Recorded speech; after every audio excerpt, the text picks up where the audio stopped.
Alright. Wait, did the music stop? What the fuck? Doesn't loop? Alright, well, that's unfortunate. But let's see if it runs. So it's like super bugged. Okay, no. I have to restart it. So it does not run very well. So the main menu is gigabugged. We have to get through it. Here, you can't use the arrow keys. If you use the arrow keys, the game stops functioning and you have to turn it off. So now we just have to, you have to select input with letters. So it's I, initiate new game, start a new game. By what name shalt thou be known in this world and time? Art thou male or female?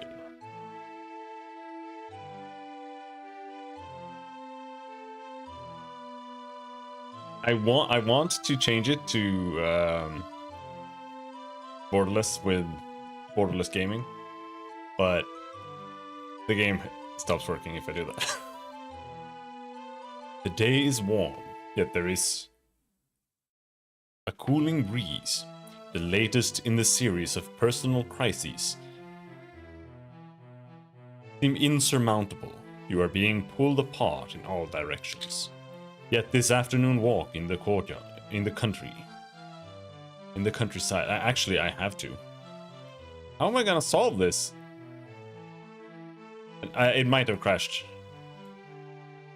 It might have crashed already. Yet this afternoon walk in the countryside slowly brings relaxation to your harried mind. The soil and strain of modern high-tech living begins to wash off in layers. That willow tree near the stream looks comfortable and inviting. Oh, it still works. The buzz of dragonflies and the whisper of the willow's swaying branches bring a deep peace. Searching inward for tranquility and happiness, you close your eyes.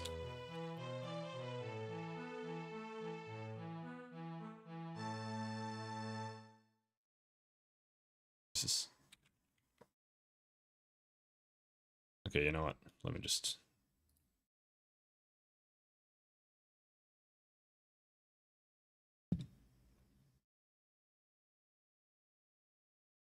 Let me just do that. There are some icons there and we'll get rid of this.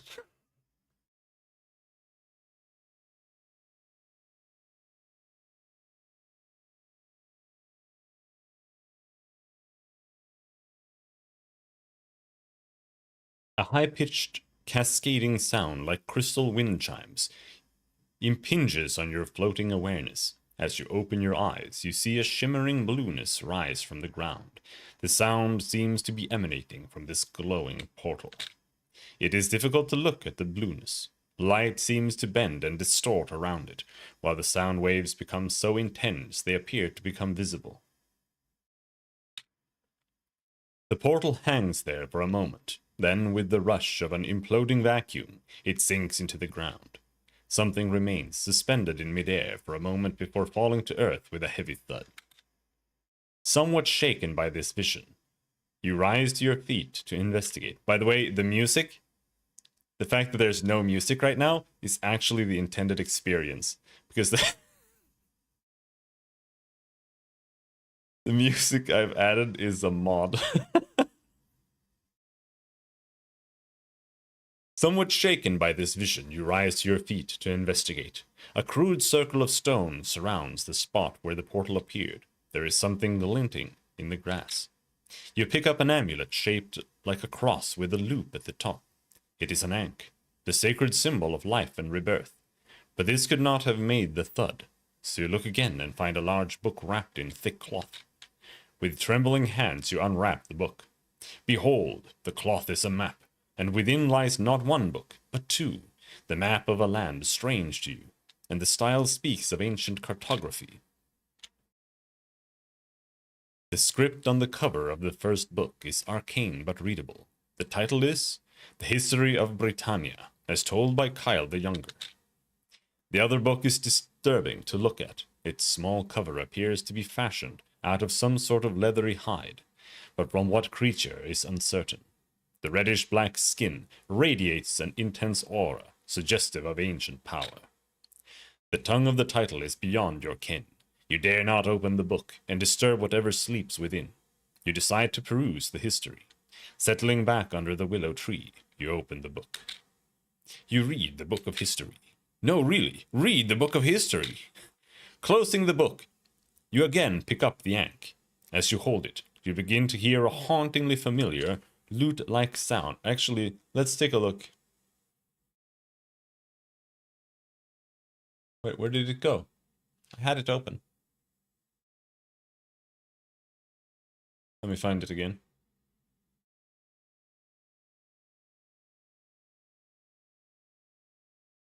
Also, I got some tea on the way, but...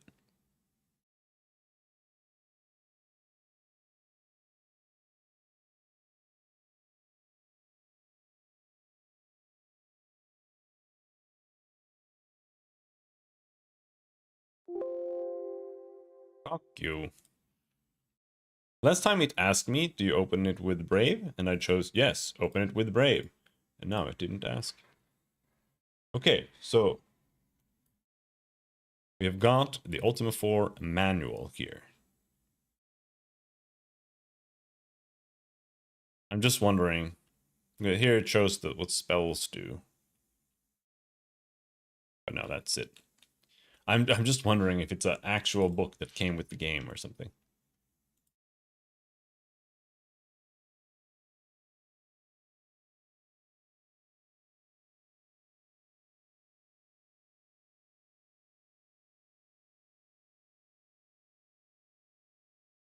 Lore books extra.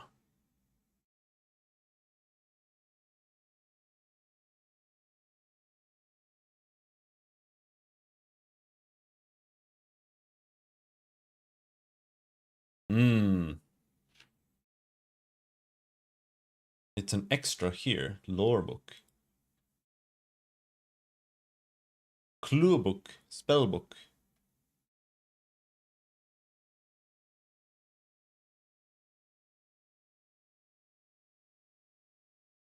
Clue book and map. That sounds like cheating. I think like all of these things probably came with the game.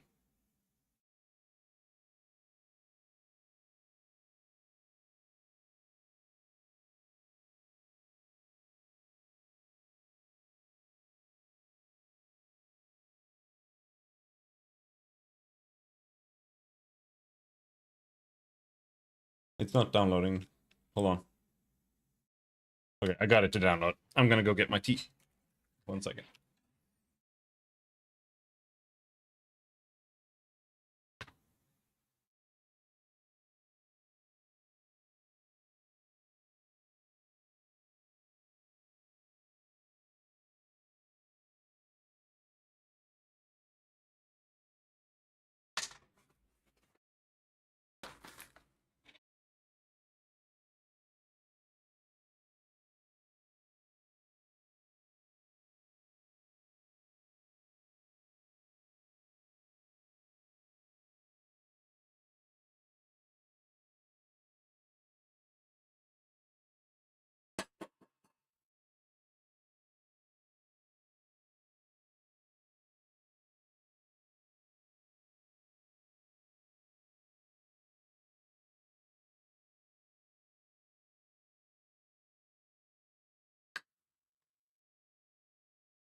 lore book.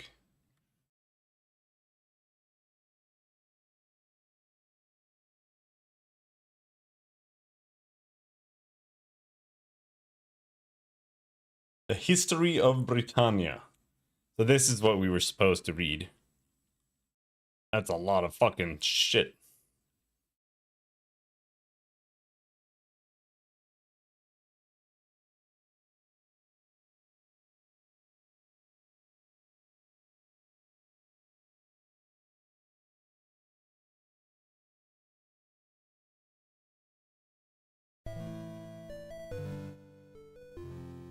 Oof.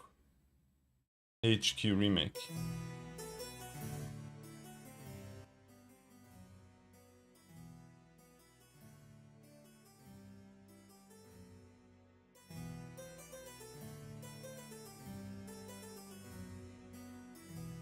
The Dark Ages of Britannia is the name given to that long span of time when the infamous Triad of Evil stalked the lands and challenged all for the supremacy of the soul. The first era of the Dark Ages came to an end with the downfall of the evil wizard Mondain and his many minions, as chronicled in Ultima 1. The lords of the lands were weak and scattered, rendered ineffective by factional wars. It was only through the valiant efforts of an itinerant adventurer that the foul Mondain was tracked to his hidden lair and slain. But a few years of restless peace followed Mondain's downfall. So long had the world shuddered beneath Mondain's yoke that many found it hard to believe he had been really vanquished. In truth, his teachings did not disappear. Mondain's apprentice, Minax, rose to power soon thereafter to challenge the fledgling city-states that were beginning to evolve. The terrors had begun anew. Minax's powers upon maturity greatly exceeded those of her evil mentor. With these powers she was able to rain wholesale destruction upon the planet, twisting and corrupting everything. Her foul web spread through time itself, ensnaring all who sought to oppose her. Finally, there arose a hero out of legend who dare face Minax in her own fiery castle and destroy her. Thus ended the second era of darkness, as told in Ultima 2.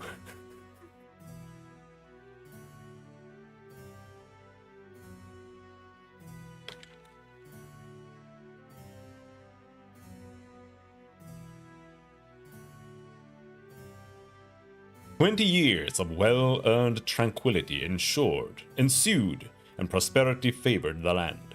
Then disturbing omens appeared, following the mysterious appearance of a fiery island.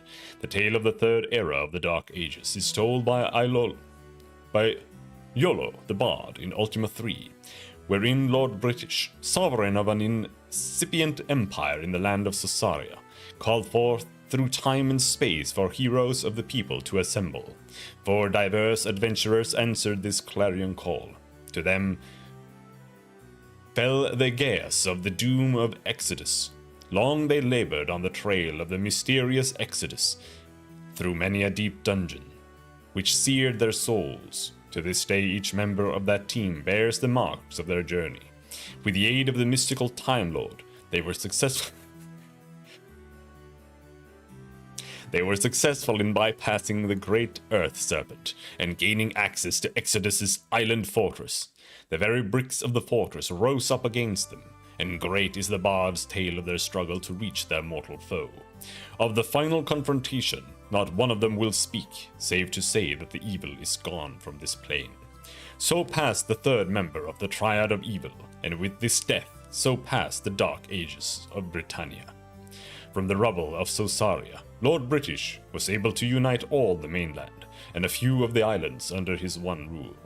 This new empire of Britannia brought much sought-after peace and prosperity to its subjects. Many of the ancient pockets of evil were destroyed, so that the only remaining hazard to wayfarers was the occasional stray band of marauding orcs or hill giants. Most of the lands were mapped, although a few unexplored regions still remain. With the Triad of Evil destroyed, Lord British became known for his dedication to raising the quality of life of his subjects. To assist in this endeavor, 3 mighty structures were raised in distant parts of the realm. One was the Lycaeum, wherein lay the great observatory. Another was the Empath Abbey, with its oak groves where wise men and women meditated upon the teachings of the ancients. The third structure was the great castle of the Knights' Order of the Silver Serpent. Only the flower of Lord British's chivalry was invited to join this order, which embodied the highest ideals and exemplary bravery. The rest of the land was divided among 8 major towns, each with its own political faction. Numerous satellite villages also dotted the countryside between the towns. In this manner were Lord British's lands organized. The final destruction of Exodus rocked the known world. Mountains rose, land masses sank. Most of the surface area of the world became fused together into one large mass. It is over this major continent, now called Britannia, that Lord British rules. Some nearby islands also pay homage to him, while beyond these islands lurk uncharted shoals and rumored pockets of evil. Lord British's magnificent castle is situated in the center of the continent, overlooking Brittany Bay. This tall building is the greatest architectural structure of the New Age. Loyal subjects pay homage to His Majesty and renew fealty whenever they are in the vicinity of his castle. Nearby lies the art center of Britannia, the town of Britain, where bards weave tales of legendary deeds and serenade visitors. To the north of the castle of Lord British lies the great mountain range, known as the Serpent's Spine. The peaks of this range are the highest in all Britannia. During the summer months, a small out-of-the-way pass allows knowledgeable travelers to save much time on their journeys. Beware of the one-eyed Cyclops and fierce two-headed Ettins that inhabit this range.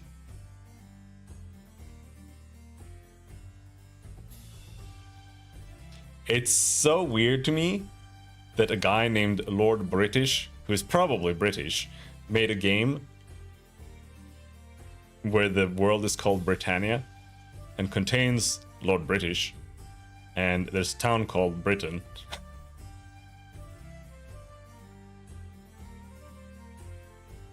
Northwest from the mountains begin the vast woods known as the Deep Forest. Many a traveler has become lost among these tall, majestic trees. If thy feet stray from the beaten path, do not despair, for within the wood lies the beautiful city of Yew, home of the mystic druids. The High Court of Yew judges all the important cases in Britannia, and is famed far and wide for the wisdom of the decisions rendered here. Nearby is the spiritual center of Britannia, the famous Empath Abbey. Within these hallowed walls, wise men and women study the ancient writings of past masters, and meditate upon the great principles that govern the universe. A good meditation, focusing on a proper mantra, will sometimes yield valuable visions to those whose patience and powers of concentration are strong. The experience is well worth sampling. East of the Deep Forest lie the high steppes of Britannia, famous for beautiful horses. The only difficulties a traveler might encounter here are bands of thieving rogues and unfriendly wizards. The high steppes border an interior lake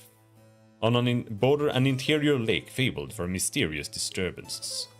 Beyond the high steppes lies the famous battlefield, known as the Bloody Plains, where the last major forces of evil were vanquished. Alas, many of our brave men perished here in the fight for virtue. Be very careful when thou passeth through this region. It is whispered that at some phases of the moon, the undead rise and fight the battle again. Is that an undead? Lost Hope Bay lies to the north of here, with the sturdy town of Minnoch perched on its shore. Minnoch is home to some of the finest craftsmen in the realm. The tinkers of Minnoch are known far and wide for their skill. A tired traveler will also find a refreshing place to rest at the Wayfarer's Inn. The northeastern tip of Britannia is rather wild. The treacherous marshes, with their noxious vapors that poison the unwary explorer, are home to swarms of large insects and all manner of wild beasts. South of Lord British's castle can be found a large plain, mountains, and a dense forest. On the southern edge of the continent is the magnificent town of Trinsic, from whence come Lord British's finest paladins. The tap in town has some of the best brew around, and the bartender is a great source of current gossip. Be sure to tip him well. The The claws of the southern tip of Britannia embrace the Cape of Heroes. Slightly to the west lie the Valerian Isles. The walled town of Jalom provides Lord British with the best fighters and also has the largest inn of the realm, where the service is outstanding. The headquarters for the Order of the Silver Serpent is on an island south of the Cape of Heroes. This wooden fortress was given to the members of the Order by Lord British in recognition of their outstanding service. A visit to Serpent Castle will instill within the traveler a true feeling for the ways of chivalry. Off the western shore of Britannia is the island home of the doughty Rangers.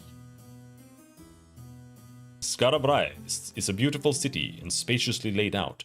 For those suffering from rare diseases or grievous wounds, a mystical healer resides within those walls. The healer will aid the destitute as readily as the wealthy, expecting no payment save what the sufferer can afford. In the northeastern part of Britannia lies Verity Isle, famed as the home of the Lycaeum.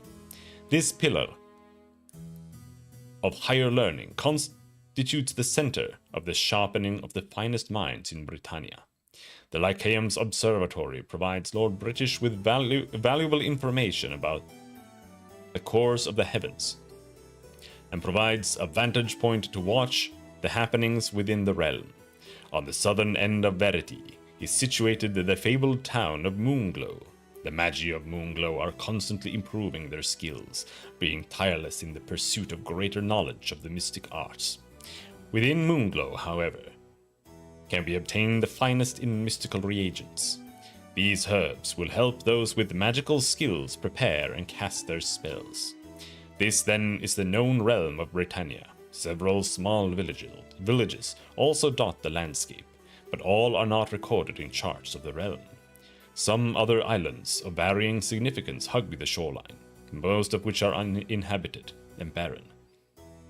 The only islands the traveler should be cautious about when exploring are known as the Fens of the Dead.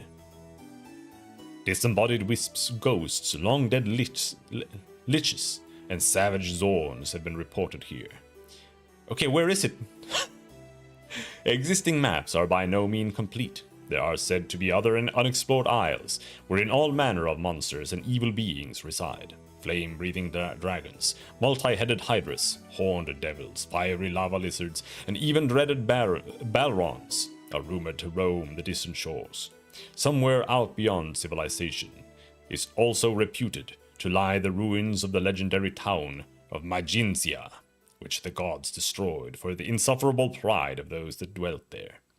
All of the magnificent marble palaces and gardens were devastated, and the rich, haughty inhabitants reduced to haunting spirits. No one has ever confirmed this legend, so it may just be a fable to frighten the weak of heart and instill humility in those that overvalue their own worth. Sea travel along the coast of the main continent is reasonably safe, although a bold band of pirates has been raiding Britannia of late, terrorizing the populace. Beware, for the pirates take no prisoners. Farther out to sea roam many mythical creatures. The unwary voyagers will likely encounter giant squids, nixies, and poisonous serpents, and mystical seahorses. The ever-present danger of whirlpools and water sprouts make seafaring a hazardous experience at best. It is hoped that with the next edition of the History of Britannia, travelers will have brought back more information on these unexplored regions, so that the map may be completely filled in. As a final caution for the would-be traveler, beware of the many dungeons and their dark, subterranean passages.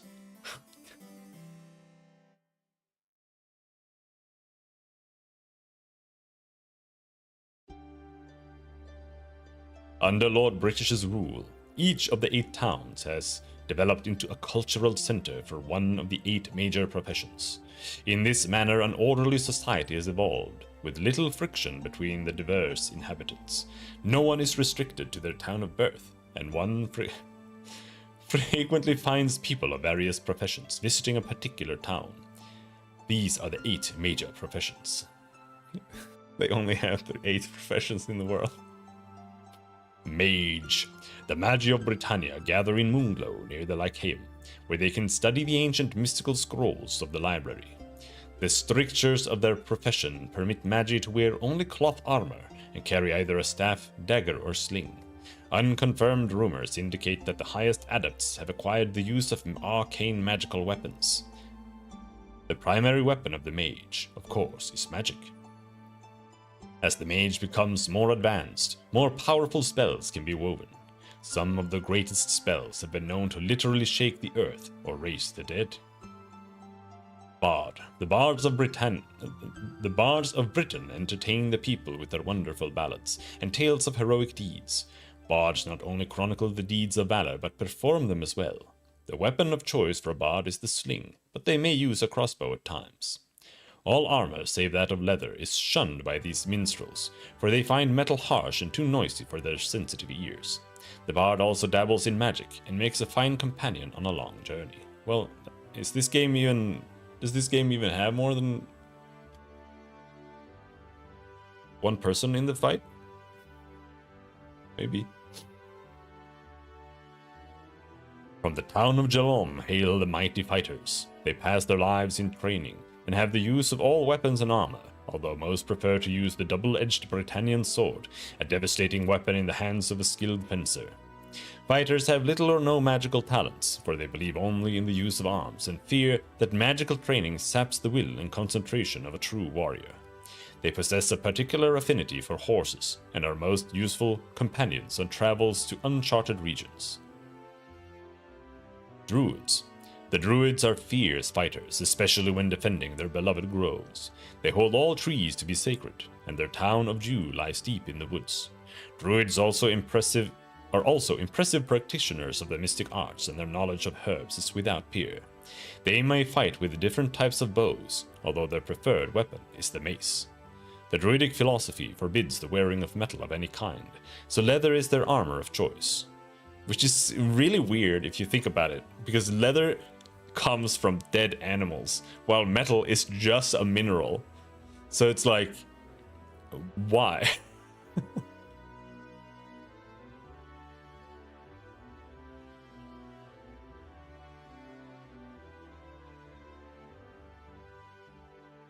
The Druids' knowledge of the ways of the woodlands make them invaluable as fellow travelers. The Tinkers of Minok are both highly skilled artisans and superb fighters. They are generally suspicious of magic, believing that only handcrafted artifacts possess true value, and thus use it seldomly. A tinker may use any weapon, however the double-bladed war axe is preferred. Tinkers will use any non-magical armor. A traveling party with a tinker aboard need never fear for repair of any metal or wooden items. These great fighters live in the town of Trinsic in the southern part of Britannia. They are expert in all forms of combat and weapon use, and are one of the few professions that will make use of magical chain armor when it is available. Their deep beliefs in the value of good lend strength to their magic, which they wield with a certain flair. Paladins are thus very formidable opponents and highly valued allies. Off the western shore of the mainland lies the fair island of the Rangers. Venturing far from their retreat at Skarabrae, they strive to improve the conditions of people throughout the realm. Rangers are well versed in woods lore, and fight fiercely with most weapons, but shun all but leather armor. They are also proficient magic users, and faultless trackers in any wilderness. It is uncertain whether shepherds are skilled in any form of warfare or in the mystic arts. What do you mean it's uncertain? How? It's a shepherd! However, they are highly valued travel companions for their humility and their knowledge of the ways of the land. A traveler in Britannia need not journey alone. In each town one ought to converse with all the inhabitants. If thy personal philosophy of life is close to that of the town, then thou may ask one of the residents to join thy party. If amenable to your invitation, this person will travel with thee, aid thee, and fight with thee. He or she will stay loyal to thee only as long as thou stay true to thy beliefs. If at any time, through action or deeds, thou stray from the path, then thy companions will desert thee to thy fate. Remember, these are free companions. not servants or mercenaries. Such is their faith in thee as their leader, that all gold and supplies held by the party is given into thy care for the good of all. Use this trust wisely.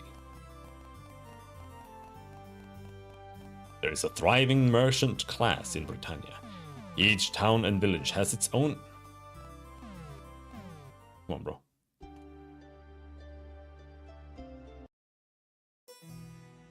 Each town and village has its own shops that specialize in local wares and services. The seasoned traveler will discover many delightful and useful items to purchase, as well as a wide variety of places to eat and sleep. The monetary system of Britannia is based on Lord British's heraldic charge. It is a gold coin with a silver serpent cast vermeil upon the gold. The process is so difficult that the coin has never been successfully counterfeited or debased in value. This coin has been the foundation of the realm's stability and is universally accepted by merchants.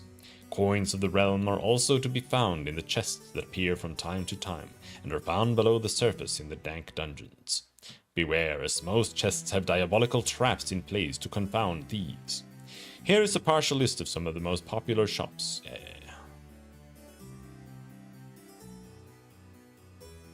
The subjects of Lord British truly prize their pubs, and it shows in the gracious hospitality to be found in all public houses. Most offer an excellent array of drinks and food for the wayfarer. It is also commonly known that the bartenders are incurable gossips. If asked the right question and offered the right prize, rare news may be obtained. Public drunkenness is prohibited throughout the lands of Britannia, so temper thy indulgence with wisdom. Little is worse than being far from a town and finding thyself and one's companions starving to death because the person in charge of the expedition, thou, has forgotten to buy enough food. Be sure to lay in a plentiful supply at each opportunity. Thy fellow travelers will most certainly be appreciative of thy foresight. The healer. Some towns contain these invaluable places of aid where one may go to be healed when suffering from grievous wounds. Remember to heal thy companions also, for a healthy party ensures survival in the wild regions. The healers are the only ones who may cure victims of the noxious venoms inflicted by the inhuman denizens of the land.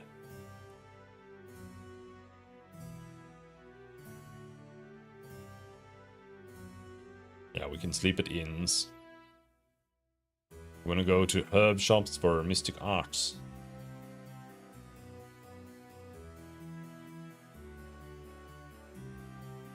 The Thieves' Guild has been essentially driven out of Britannia, but rumors persist of its existence somewhere in the ocean, perhaps on one of the uncharted islands. Somehow the guild maintains contact with the mainland, perhaps through the brazen pirates. The goods once offered by the guild were quite expensive, but invaluable to the traveler who sought to stray off the beaten path in search of novel experiences. Shrines. Here are the devout of each town. Here the devout of each town may meditate upon their path in life. Each shrine responds to the meditation of a different mantra. Consistency and concentration are the keys to meditation. Enlightenment is attained only through care. The Royal Seer, Hawkwind, may aspire to tread the path, but very few find their way. Many aspire to tread the path, but very few find their way. Seek the advice of the seer as to thy progress upon the path. He can look into thy heart and read thy progress or failure. Heed his advice, for feet that have strayed may be brought back upon the path. And here they're talking about grass types, forest, brush. Yeah.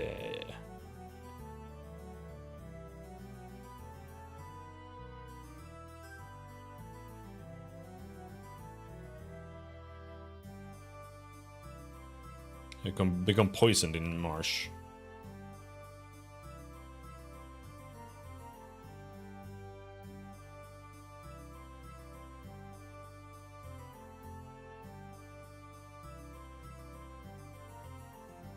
Need to camp to get life back.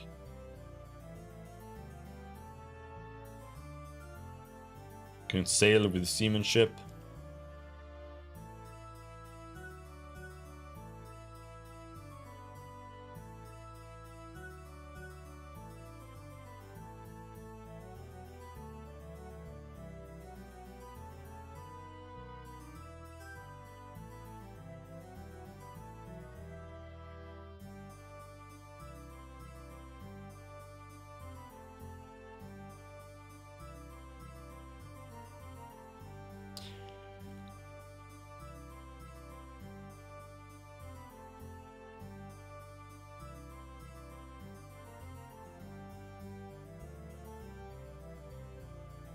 There are energy fields.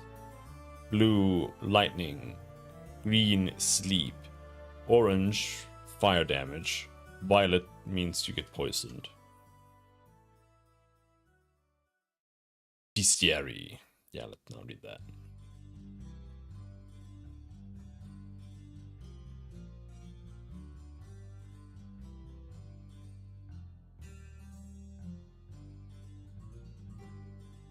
Modern civilization and our universe. We have just emerged from the darkest period in recorded history, with the vanquishing of the triad of evil. We need no longer anxiously watch our backs for fear that evil will fall upon us in the first unguarded moment. The stability achieved by the new age seems to herald a golden age of peace and prosperity. What kind of people will inherit this new age? Surely our destiny is not to perpetually fight as warring tribes throughout all time. Is there not a higher calling, one worthy of our efforts and capabilities? If one accepts that the next area of human growth should not be fostered through aggressive territorial expansion, then a possible answer emerges. We must turn inward. Of late, a small group of inquisitive philosophers at the Lyceum have been asking such questions of each other. While their musings seem quite radical and new, they are worthy of consideration. Is living a life of virtue an essential element of civilization, or can society survive the test of time without such principles? How might we ensure the long-term continuation of our newfound peace? What systems of laws and ethics will ensure the continued happiness of all our people?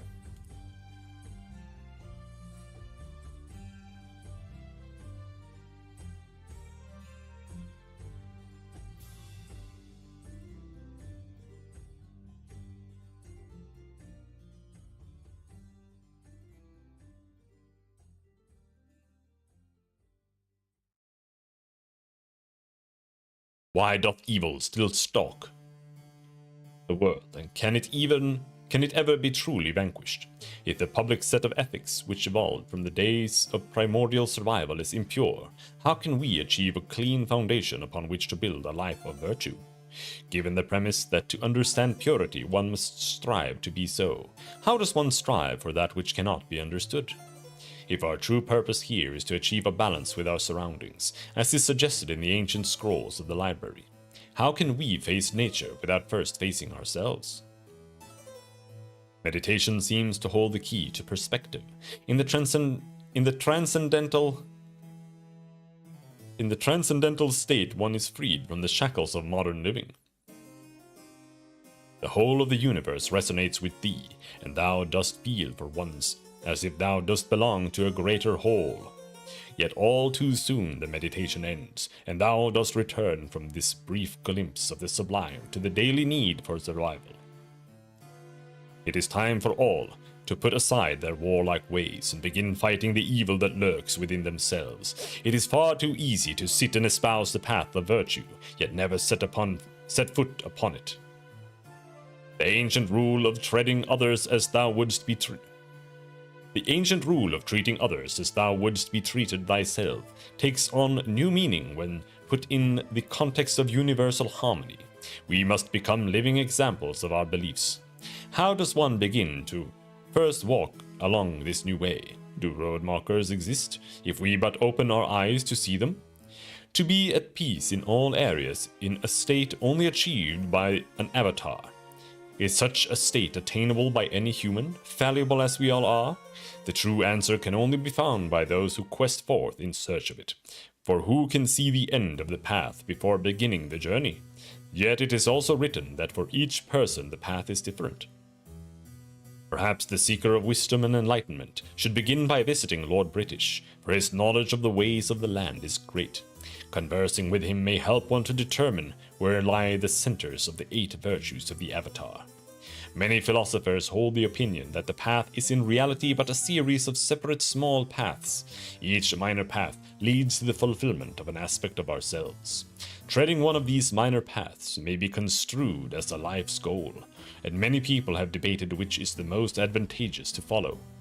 Yet is not the whole much greater than the sum of its parts? Take up the challenge, and tread not one, but all of the minor paths in thy search for enlightenment and perfection. Perhaps only then wilt thou find the beginnings of the great path. The quest of the Avatar awaits. It is not thy heritage that thou dost seek, 'tis thy destiny. How are we liking the lore? It's pretty bad. It's so gamified, dude. The entire lore is just like a game world that they wrote lore for. It's like, over here you have the City of Knights. That's where all the knights come from. Here you have the City of Rangers. That's where all the Rangers come from.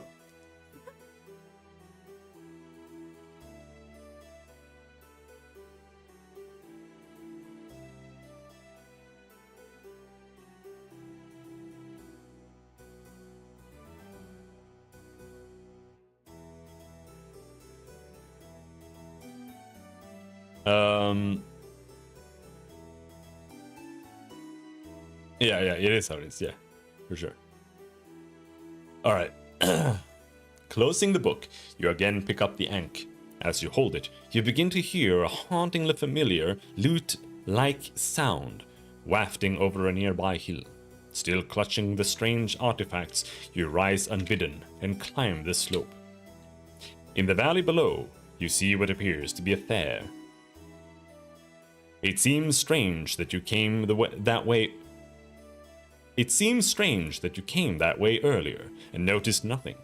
As you mull this over, your feet carry you down towards the site. This is no ordinary traveling carnival, but a Renaissance fair. The pennants on the tent tops blow briskly in the late afternoon breeze. The ticket taker at the Ren Fair's gate starts to ask you for money, but upon spotting your Ankh says, "Welcome, friend. Enter in peace and find your path." The music continues to pull you forward amongst the merchants and vendors. Glimpses of fabulous treasures can be seen in some of the shadowy booths. These people are very happy. They seem to glow with an inner light. Some look up as you pass and smile, but you cannot stop. The music compels you to move onward through the crowd.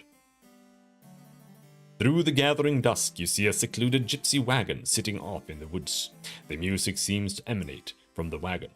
As you draw near, a woman's voice weaves into the music, saying, "You may approach, O seeker." You enter to find an old gypsy sitting in a small curtained room. She wears an ankh around her neck. In front of her is a round table covered in deep green velvet. The room smells so heavily of incense that you feel dizzy. Seeing the ankh, the ancient gypsy smiles and warns you never to part with it. We have been waiting such a long time, but at last you have come. Sit here and I shall read the path of your future. Upon the table, she places a curious wooden object, like an abacus, but without beads. In her hands, she holds 8 unusual cards. Let us begin the casting. The gypsy places the first 2 cards upon the table. They are the cards of valor and spirituality. She says, "Consider this. A local bully pushes for a fight. Dost thou A. valiantly trounce the rogue, or B. decline, knowing in thy spirit that no lasting good will come of it? I will fight him." The gypsy places 2 more of the cards upon the table. They are the cards of sacrifice and humility. She says, "Consider this. Thou art an elderly, wealthy eccentric. Thy end is near. Dost thou A. donate all thy wealth to feed hundreds of starving children and receive public adulation, or B. humbly live out thy life, willing thy fortune to thy heirs?" B.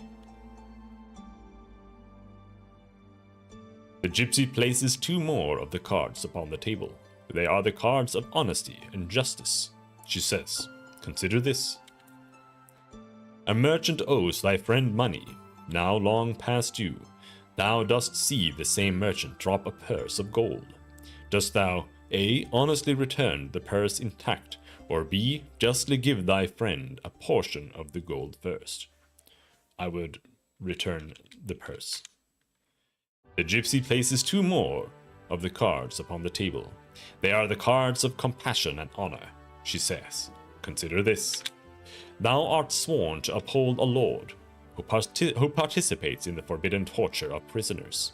Each night their cries of pain reach thee. Dost thou A. show compassion by reporting the deeds, or B. honor thy oath and ignore the deeds?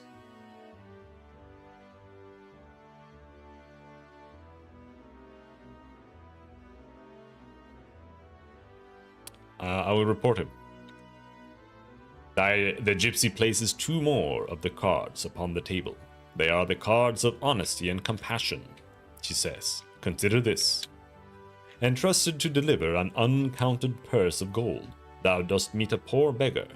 Dost thou A. deliver the gold, knowing the trust in thee was well placed, or B. show compassion, giving the beggar a coin, knowing it won't be missed? I will deliver the gold knowingly. The gypsy places 2 more of the cards upon the table. They are the cards of valor and humility. She says, consider this. Wait. Although a teacher of music, thou art a skillful wrestler. Thou hast been asked to fight in a local championship. Dost thou A. accept the invitation and valiantly fight to win, or B. humbly decline, knowing thou art sure to win?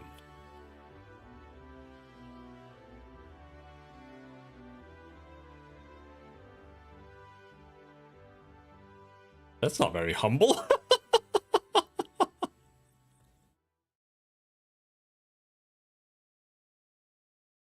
I'll fight. I'll join the competition.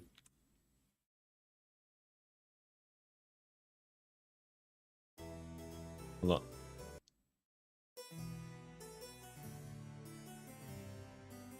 The gypsy places the last 2 cards upon the table. They are the cards of honesty and valor. She says, consider this.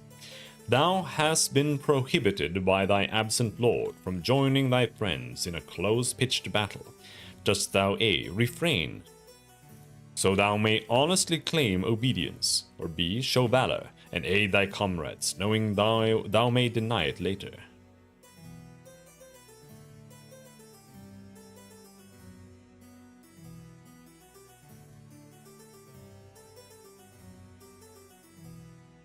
Well, I mean, it's easy to say when there's no stakes, but I'll refrain. With the final choice, the incense swells up around you. The gypsy speaks as if from a great distance, her voice growing fainter with each word. So be it, thy path is chosen. There is a moment of intense, wrenching vertigo. As you open your eyes, a voice whispers within your mind, seek the counsel of thy sovereign. After a moment, the spinning subsides, and you open your eyes to...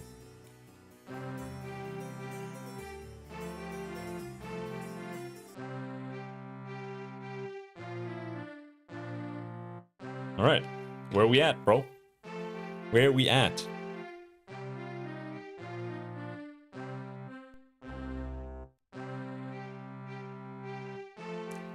Alright. Let's see.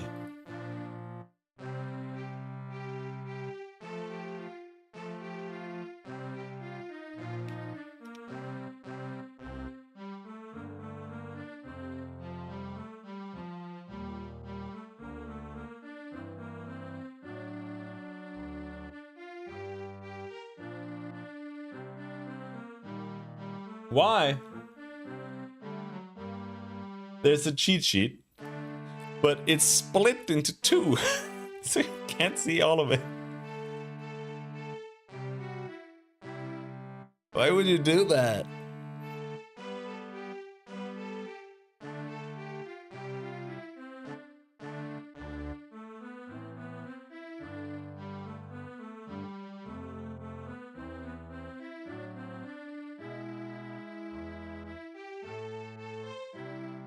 Alright, there. I just need these button prompts.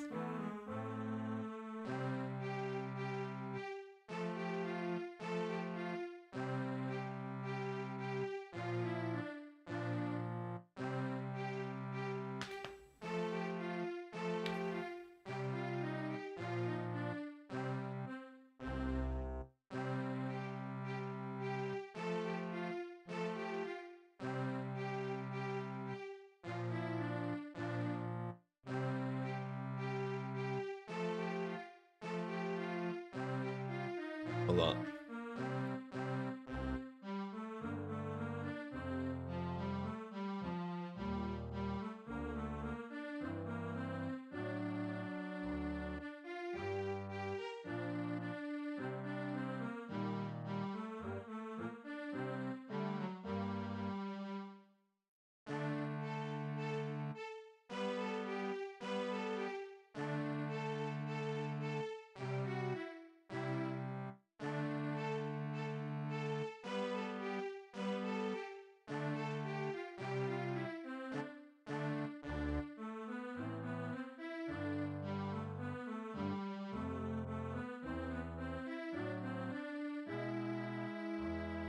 All right, so why does it keep passing? Is the game actually real time or something? Or is it because I keep clicking?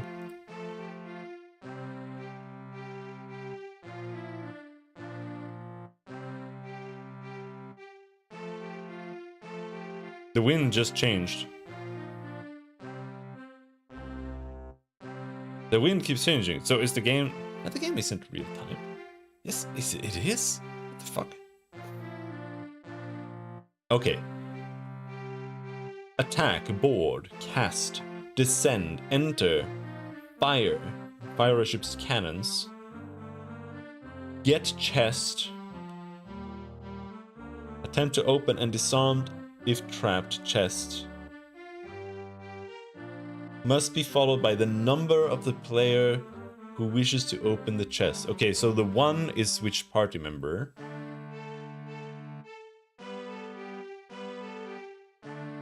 It is wisest to use the player with the highest dexterity when examining potentially dangerous chests.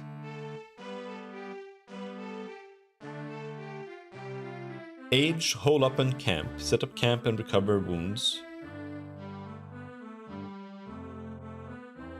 This command may only be used successfully with limited frequency. Hello, how's it going? I have no clue.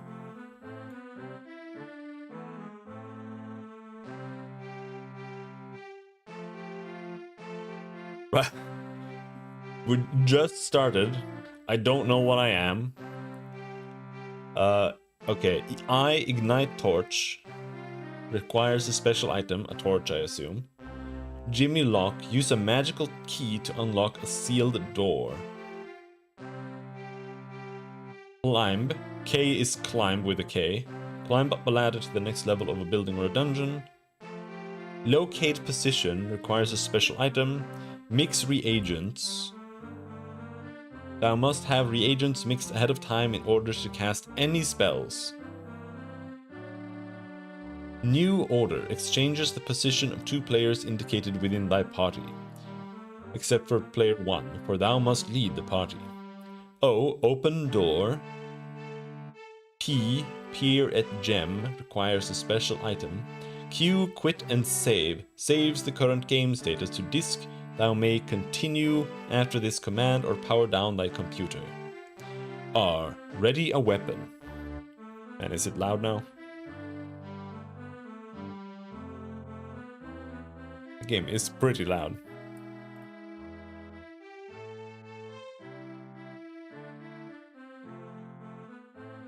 Equip a player with a weapon of thy choice for use in combat. Search thy exact current location for unusual items. Talk. Allows a player to converse with merchants or townfolk in a direction indicated. See special note below. Use an item thou hast found during play by means of the search command. V, volume. Toggle sound effects on or off. W, wear armor. Outfits a player with the armor of thy choice. X is exit. That's exit thy current form of transportation and continue on foot. Exit. Y, yell. Yell giddy up or whoa to speed up or slow down thy horse. Z is stats. Displays the status and attributes of a selected player. Okay. I became a mage? What? Why?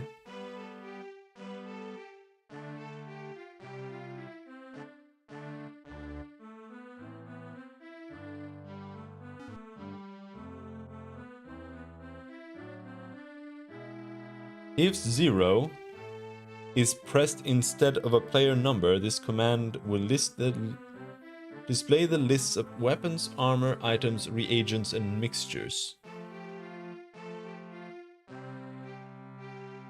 The left and right arrow key will scroll through this list while pressed. Okay. This is inventory. I have 2 torches, 0 gems, keys. I have ginseng and garlic.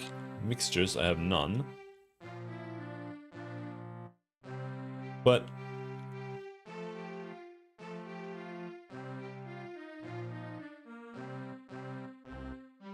how do I cast a spell? C. Okay, so spells are only mixtures? Is that it? Like, I don't have a spell. Okay, so in that case, since the game turned me into a wizard for some fucking reason, we then have to look at the spell book.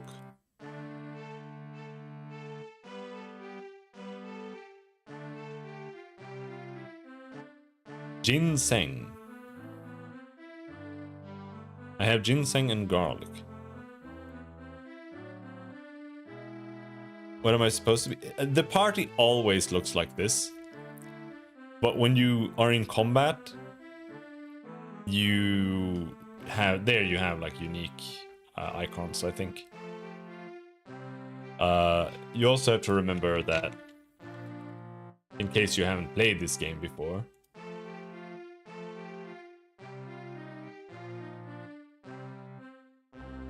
it's supposed to look like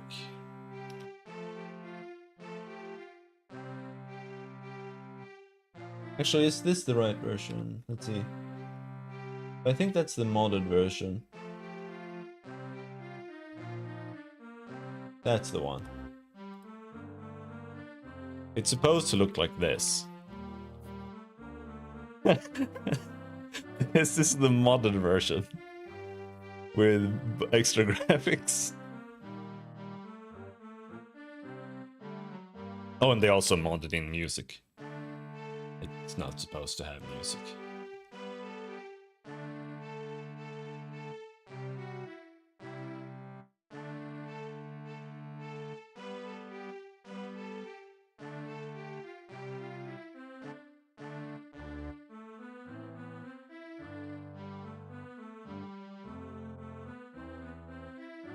Cure. Dispel.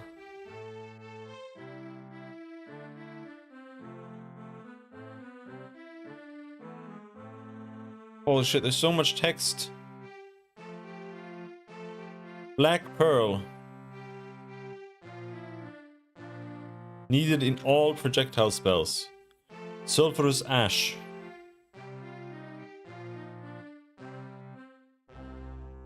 Black Pearl, Sulphurous Ash, and Garlic.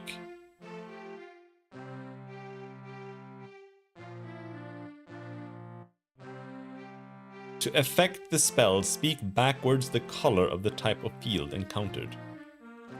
How did I even find myself here? Okay, how did I find myself here?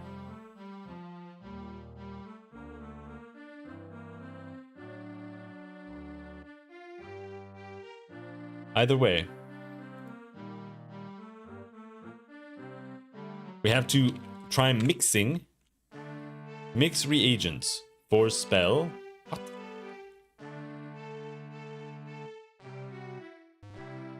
Huh?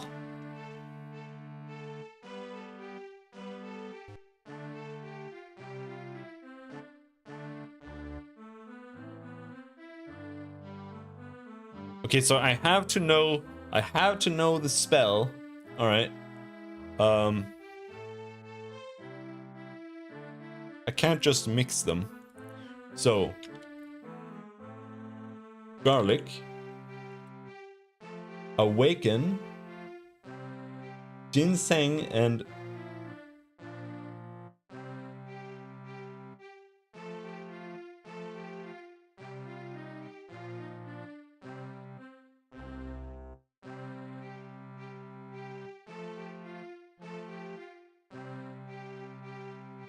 With ginseng and garlic mixed, and then chanting the phrase levate, I can awake someone from magical slumber. Okay, any more use for garlic? Cure.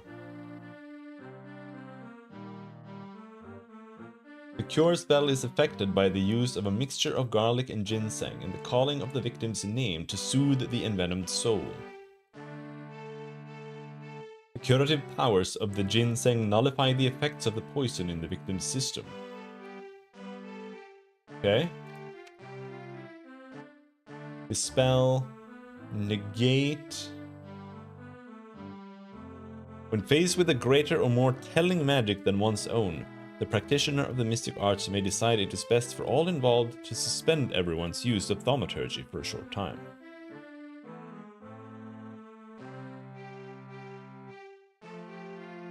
Okay, but that's garlic and mandrake.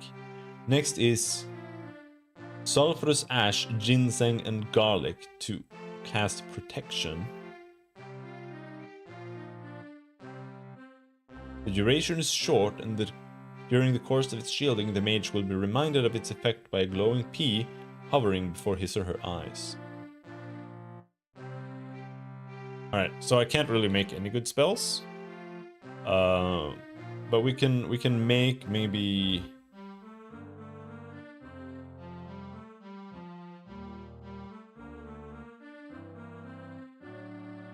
Heal is ginseng and spider silk. And cure is just for curing venom, but that means we can mix for cure.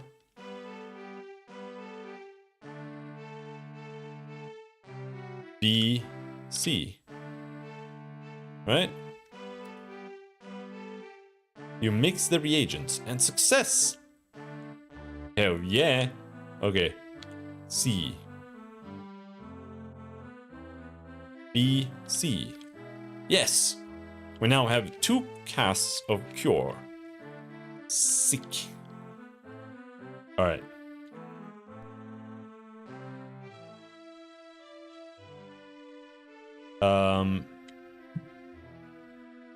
I do want to do 2 things.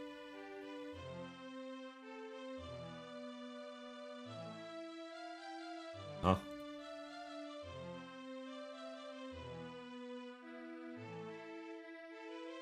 Let's see. Reference card. You.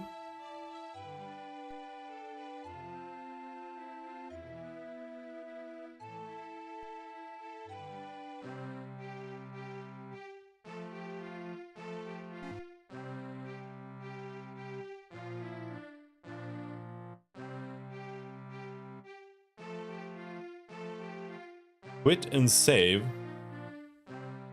doesn't actually quit, but it does save. You may continue after this command or power down the computer. So it's not at all a quit command, it's just a save command on Q. Okay, now let's see. DOS box reduce cycles.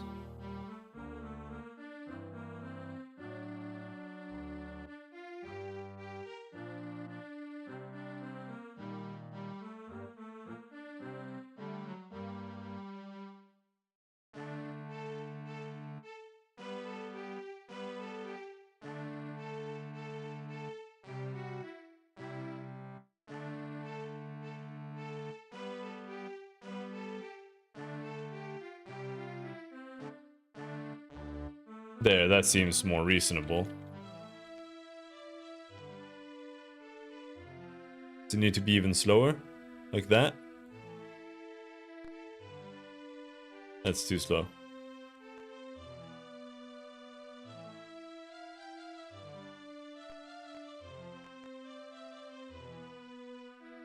You meet a tall mage. He says, "I am Calabrini." And now here is where I have no clue how to interact with the game. This is all you get.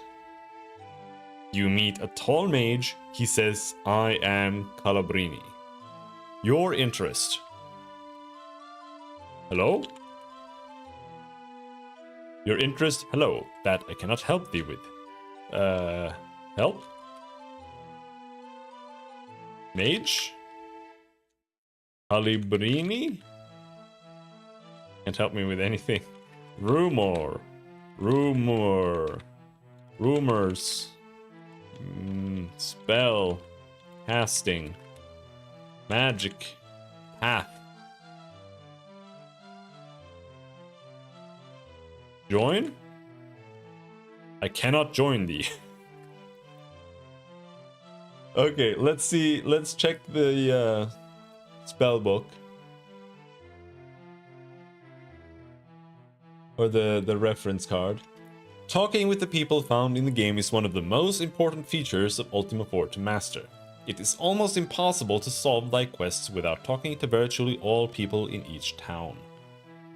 Each person with whom thou dost talk is capable of a full conversation. The hell they are. They can be asked about their name, job, and health. Thou may look again at the visual description. From this information thou shouldst be able to discern what else they might know, hinted at directly by use of the precise words in the conversation. For example, if thou were to ask Dupre about his job, and he were to respond, I am hunting gremlins, thou might think to ask him about hunting or gremlins, about either of which he might offer some insight. Each of these people might ask of thee a question as well. Be sure to answer the question honestly, for dishonesty will be remembered and not reflect well upon thee for the rest of the game. What if I just misspell it or something? Often thou shalt not know what to ask a townsperson until thou hast been told by another. E.g., Iolo the Bard might tell thee to ask Shamino the Ranger about swords. Even if thou hadst met Shamino earlier, thou wouldst not have known to ask about swords, and thus thou wouldst have to seek him out again if thou dost wish that knowledge. I almost forgot to drink my tea. Actually, I might have forgotten to drink my tea. I don't know how cold it is now. It's been like an hour. I started making my tea when the stream started, so it's probably cold as shit.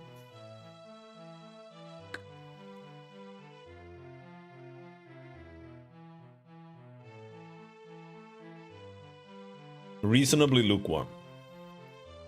Okay. Look. So we can look at him. Look. You see a tall mage. Paul. Job. I bear greetings from the fair city of Moonglow.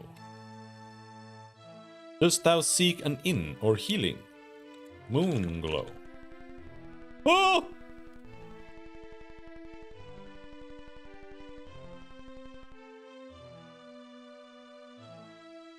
You say moo.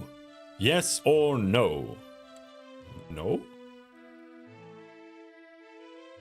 Perhaps the shrine which lies on an isle to the north.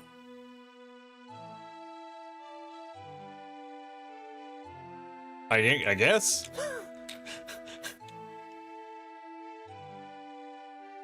The Swedish tea with special flavors? Yeah, this is the strawberry one. With wine in it.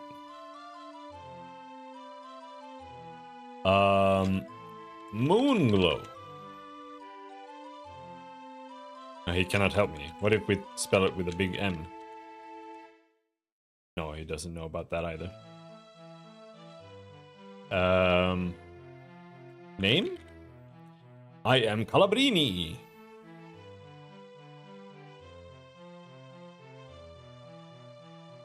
What about health? Fine.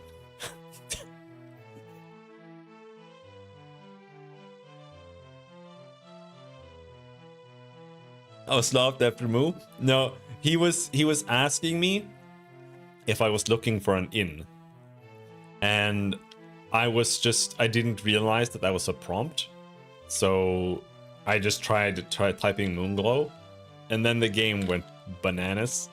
for a while, and then it was like, yes or no, and I had to press N or Y.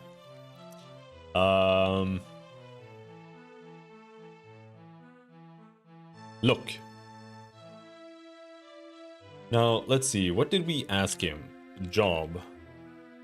I bear greetings from the fair city of Moonglow. Dost thou seek an inn or healing? Let's ask for yes. Which? Okay.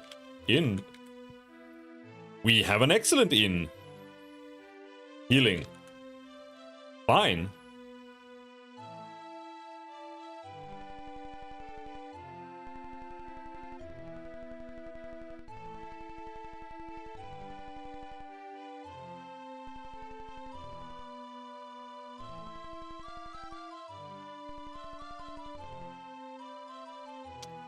Bye. Bad command. Okay, when I input a bad command, that's when the game lags hardcore. But I reduced the cycles, because if I increase the cycles, you can see the animations on the sprites become weird. And also the game does seem to kind of be real time, so playing the game in like high cycles might be a problem.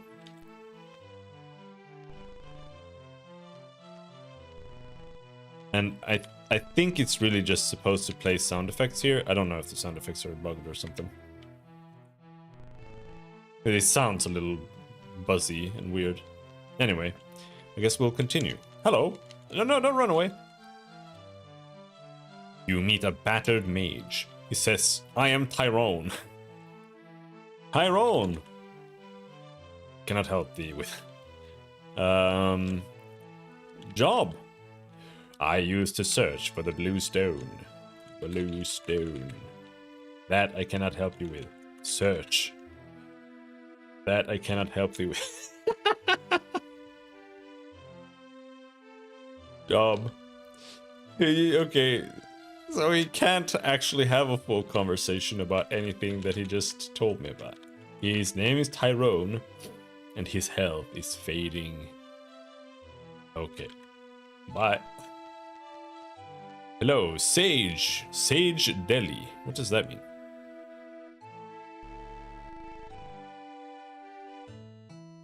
Welcome to the Sage Deli. Shaman says, good day and welcome, friend. May I interest you in some rations?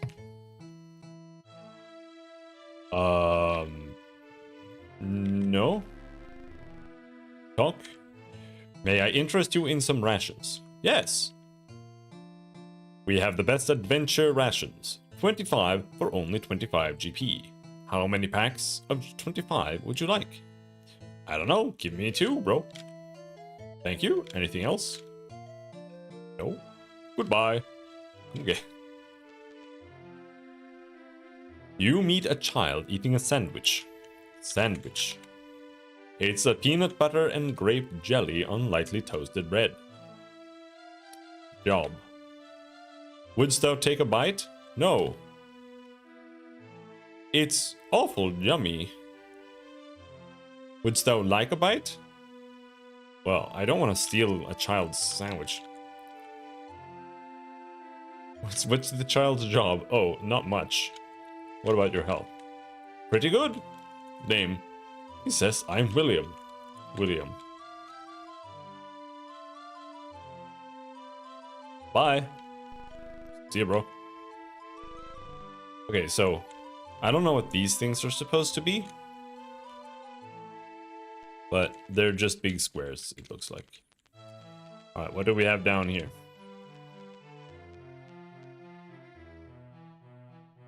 You meet an old gypsy. She says, I am Ainu. Job.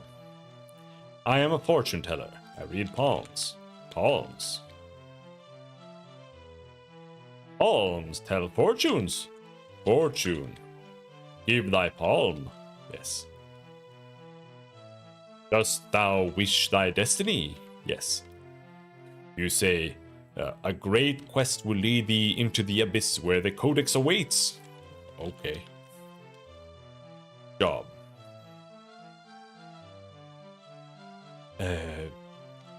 Yeah. Healer, there's a guy here.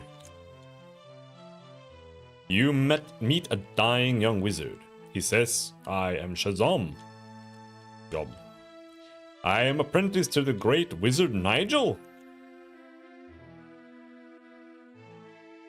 Oh yeah, you're right, they didn't. Oh no, wait. No, I have another. You see, I have G in the middle here too. Here. You can't see where I'm pointing on my monitor. But I do have 200G up here. Or I don't know what that would mean otherwise.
Hold on.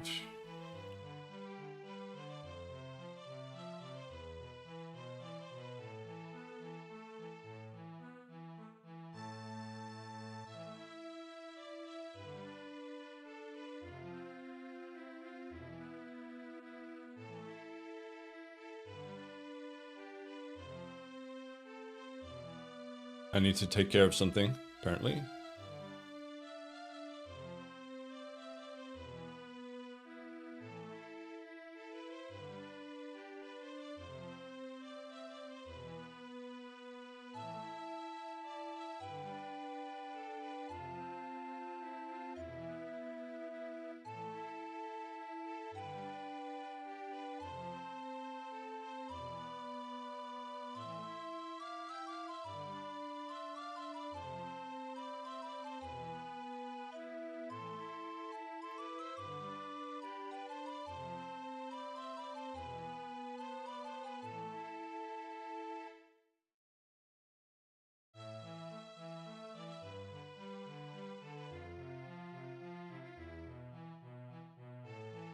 Hold on.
Hmm.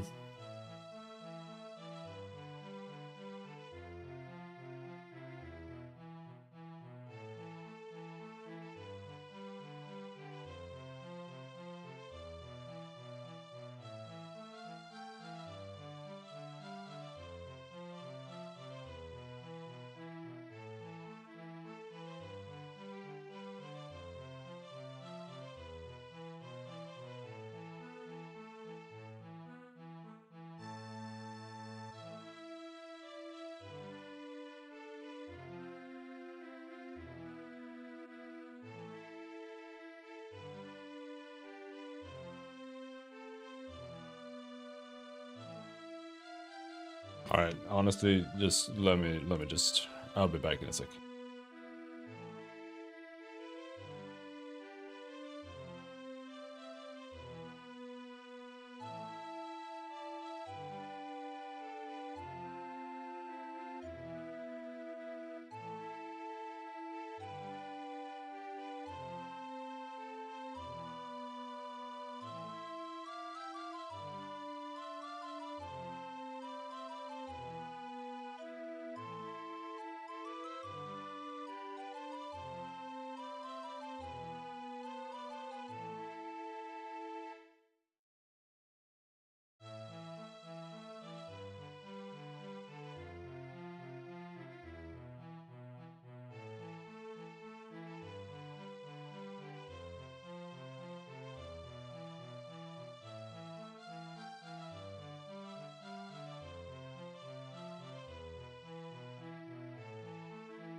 There we go. I don't know where to put this thing. Game is too big. Everything is covered always.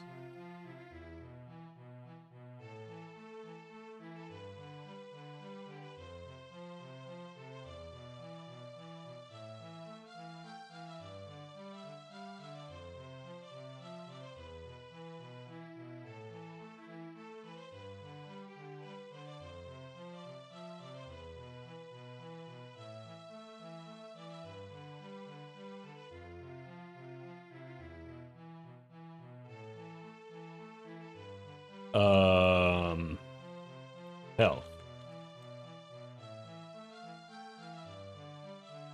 I will soon die. Die. Pass on. Soon.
Okay.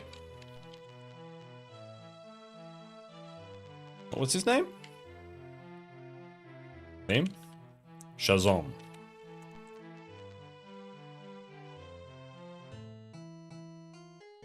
No.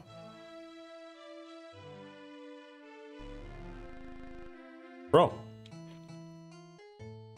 Are you in need of help? Yes. We can perform healing. Thou art already quite healthy.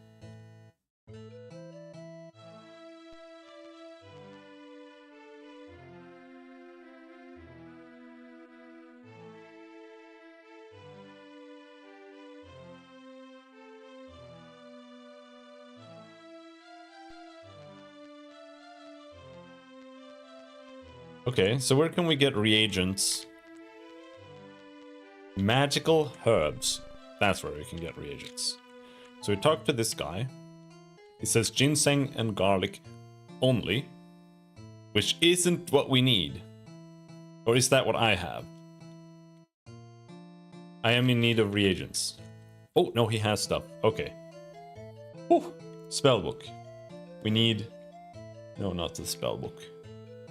This spellbook is insane. It's like this is an entire page is dedicated to each spell. So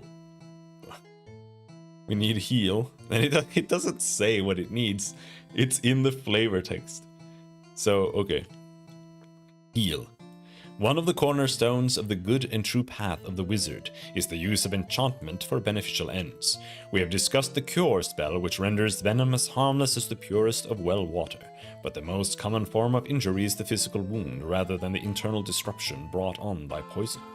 Swords and talons do not discriminate, and the tools of justice are oft used for unjust purposes. When you or your companions have suffered physical injury that hath rent or seared the flesh, the heal spell is invaluable. Mix similar quantities of the healing essence of ginseng with integrating strength of spider silk and apply it to the wound. Speak the name of the victim, and the flesh will be hastened along the road to wholeness.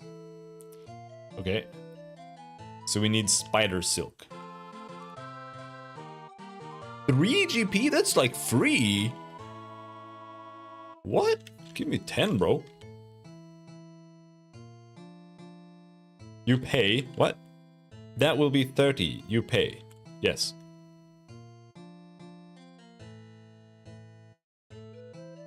Huh. Anything else? Yes. I didn't buy it. Spider silk. 10. That will be 30 GP. You pay 30. Anything else? Yes. Ginseng. That's expensive as hell. You pay 50 GP.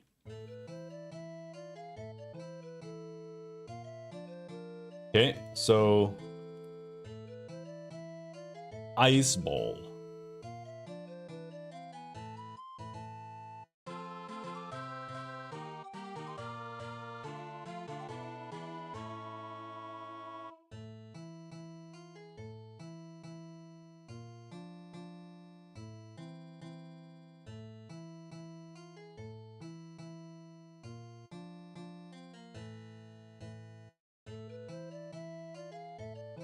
Black pearl.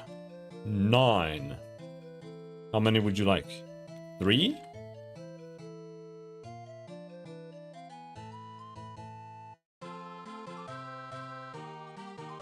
He doesn't have mandrake root.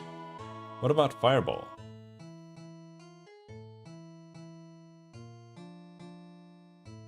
When beset upon by evil, the spellcaster has many offensive tools at his or her disposal. We have discussed some of the indirect magics, such as energy fields, but there are times when more direct action is required. There is a class of missile spells for such occasions, of which the fireball spell is the intermediate one. All such spells call for the use of the precious black pearl, for its power in the launching of projectiles. In the case of fireballs, sulphurous ash is also called for in equal proportion, for its powers of fire flash are integral to the creation of flaming missiles. Speak the name of your enemy when the spell is cast, and your aim shall be unerring, and your enemy will be devastated by the flames of the magical fires. Sulphurous ash. Oh, that's cheap.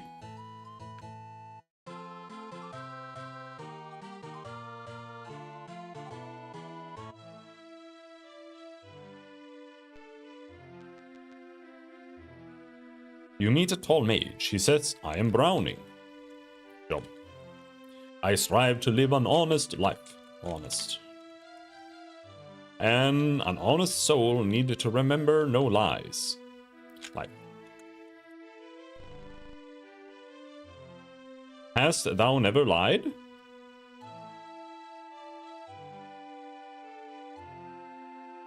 No. Truth never hurts the teller. But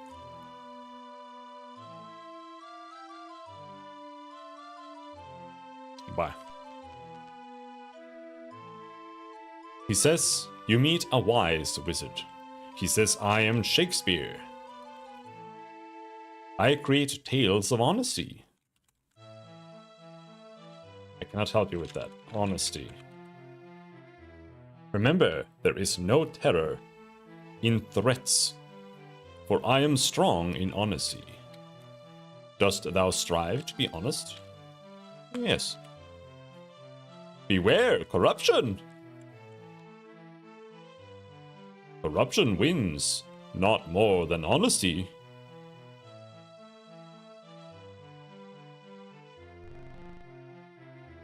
Bye. Alright. It's a full conversation right there, for sure. Now let's do some mixing. Spell for healing. We needed ginseng, spider silk. Now let's do little experiment here. What if we press ginseng, ginseng, then spider silk, spider silk? That didn't work. It wasted reagents.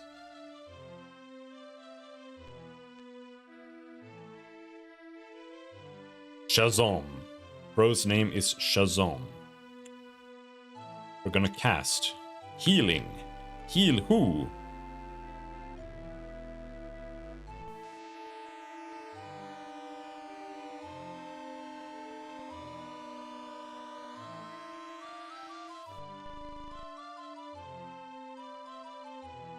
That wasted the heal.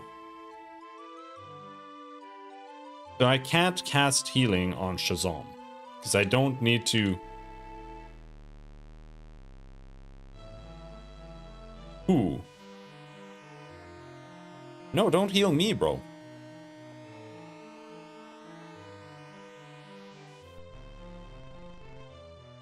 Huh.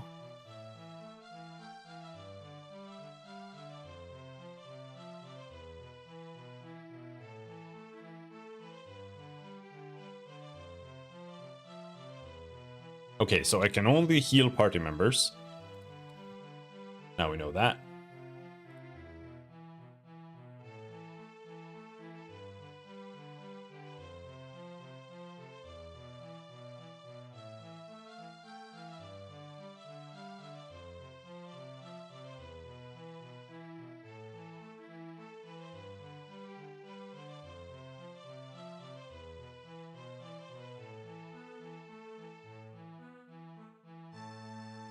I'm just making my fireballs here before I need them.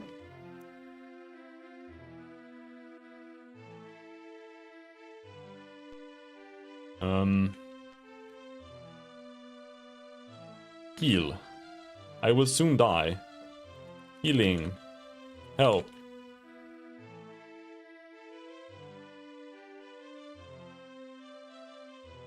Join? Cannot join the... He's just dying. Why can't I help him, bro?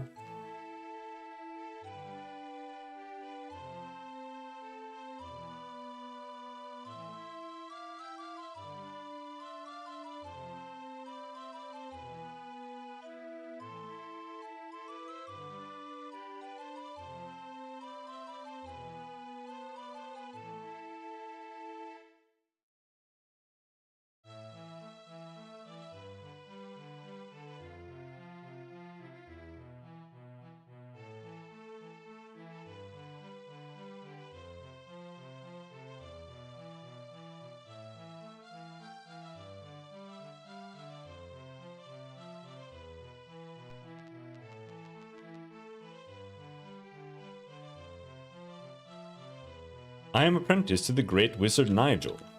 Nigel, I will soon need to use the spell he calls Recall. Hast thou met Nigel? No.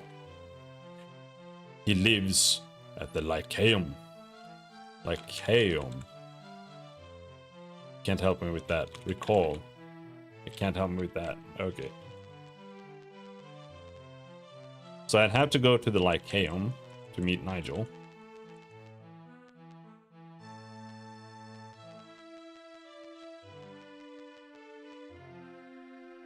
You meet a bouncy jester. He says, I am Decker. Job. I earn an honest living. Jesting. Jesting. I love a good jest. Dost thou? Yeah. We ought to exchange jokes sometimes. Jokes. Okay, honest. Honest labor bears a lovely face. Like Kale. He doesn't know.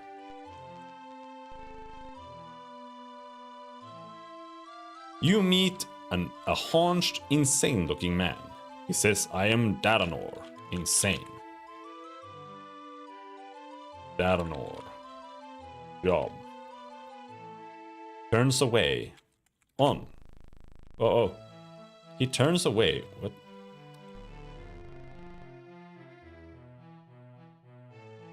Job. He turns away.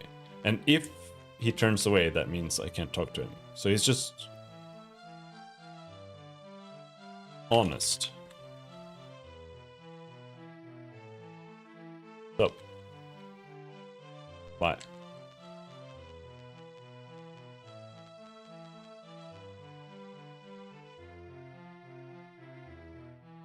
I used to search for the blue stone.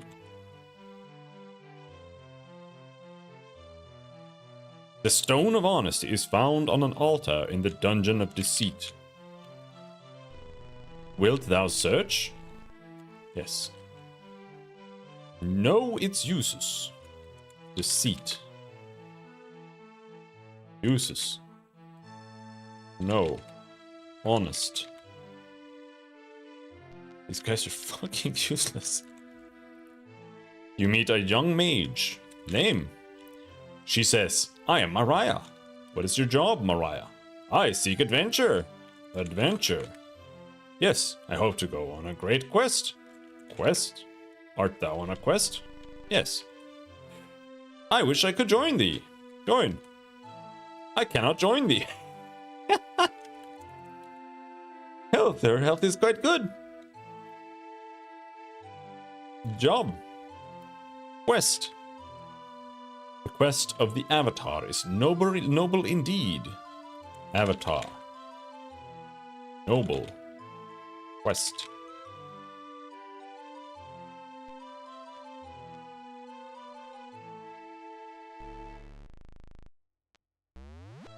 Oh! Acid trap! I evaded it and got 74 gold. Sick. Oh, there's a guy with the sword. You meet a regal paladin. He says, I am Cromwell.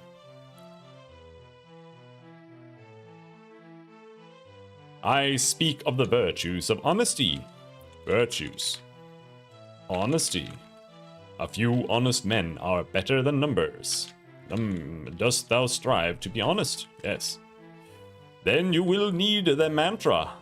Mantra. The mantra of the Shrine of Honesty is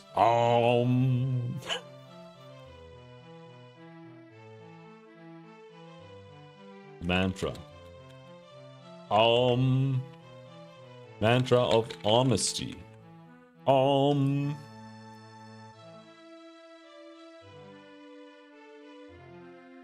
Join me. I cannot join the quest. Shrine.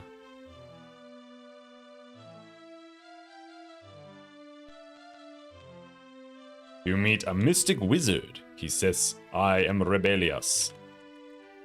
I live an honest life. Speak the truth and shame the evil forces. Evil still exists in our hearts and souls. Dost thou seek to conquer thine own evil? Yes. The quest of a lifetime. Lifetime. Honest. Speak the truth and horses.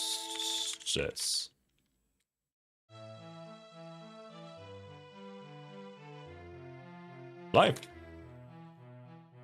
Hell? I've been better. The inn. I am Skatu. Are you in need of lodging? No. Then you have come to the wrong place. Good day. You meet a playful child. Name. I am Kristen. Kristen. Job. I am your friend. Friend. Honest friends are few. Art thou my friend? Yes. That makes me happy. Happy. Friend. Honest friends are few. Honest. My friend William knows where the rune of honesty is. Ooh.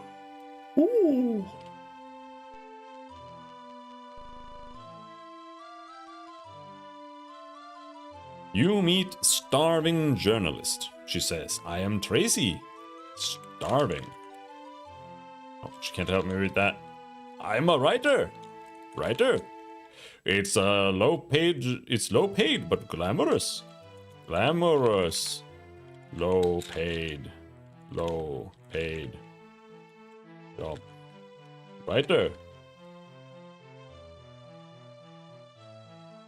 Well, I feel fine if we could just quit smoking. Okay. Gold chest opens. It holds 37 gold. Acid trap evaded. 79 gold. Oh, acid trap. Oh, no, no. The chest holds... Okay, so I just took damage. So I went from 200G to 181G. So that G means life. What is that? G? Guts? Acid trap evaded. Easy.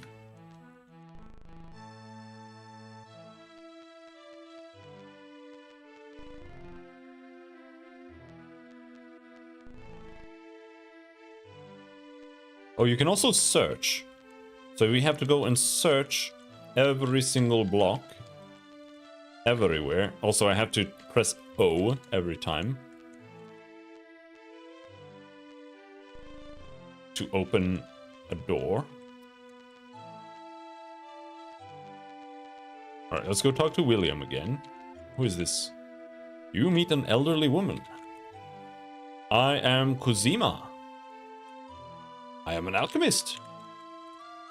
I know how to best mix reagents. Dost thou know how to best mix spells? No. The secret's in the reagents. Reagents. A sleep spell actually requires but one part of spider silk. Sleep requires but one part of spider silk. As opposed to what?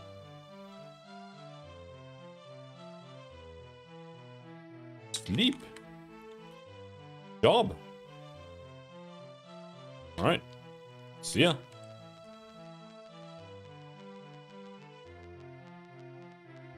William. Name. William. Rune. Search for the Rune of Honesty by Mariah's Gold. Mariah. She was the woman who wanted to join me on my quest, but refused when I asked. So, you find the Rune of Honesty.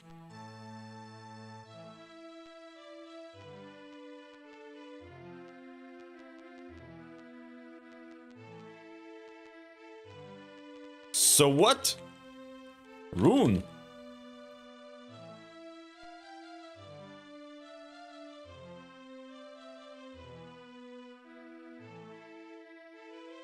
I have the Rune of Honesty.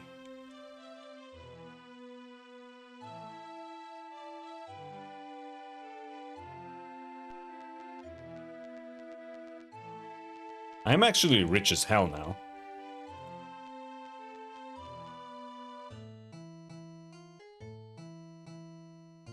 So we can buy, let's see, what do you need for, I don't know what the difference is between like all these spells. What about Magic Missile? What does that do?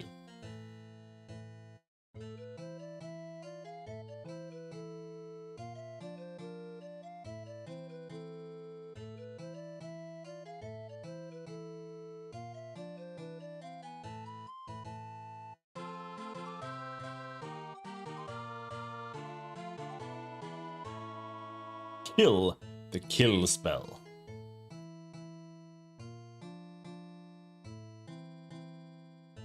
Light. It requires but a pinch of sulfurous ash, which is applied to the end of a staff.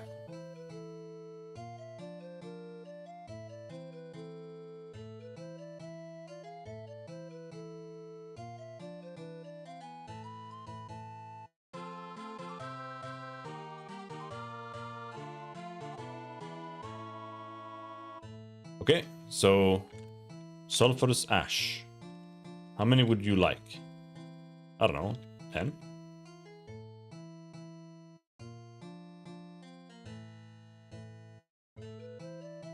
Magic Missile. There are generally very few, if any, spells that are learned early in the practice of wizardry which are both useful and eagerly sought after by those dabbling in the mystic arts. The beginning thaumaturge almost always yearns for spells that devastate or create startling effects. The weaving of a weather or the mastery of short vertical teleportations do not impress onlookers. The one simple spell that does truly inspire awe at little expense to the spellcaster is the Magic Missile. It requires the use of 2 parts of sulphurous ash to 1 part of black pearl in the casting, and it will cause a tremendously bright flash of blue light to strike an enemy. While not visibly marked, the enemy will sustain a fair amount of internal damage, said by the cynical to be brought about by fright more than power. The Magic Missile is a useful enchantment in battle, but it is more spectacular than effective, and will not deter most enemies larger than the spellcaster who wields it.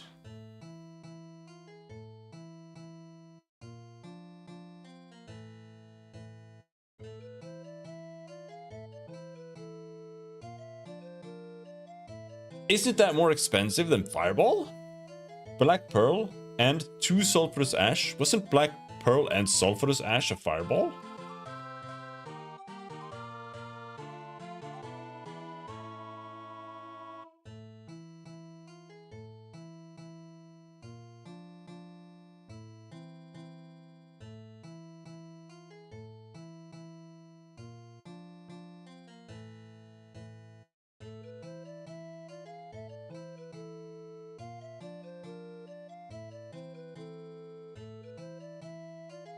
It seems like it.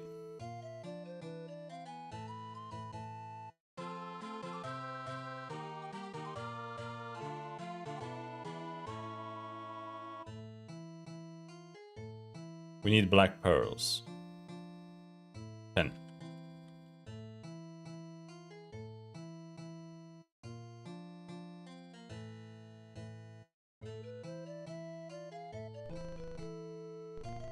Yes. Let's see, we have Forge and Sang. Let's stock up on some of that. There doesn't seem to be carry capacity, so... No, I fucked up. 30. Garlic. Let's buy 8. 48 GP.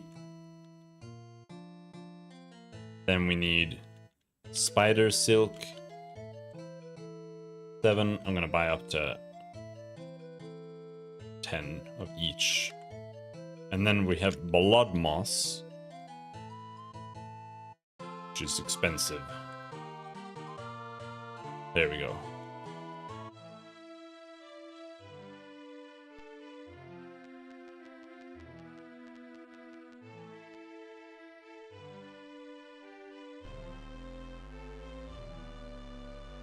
I think it automatically casts it on me because we only have 1 party member.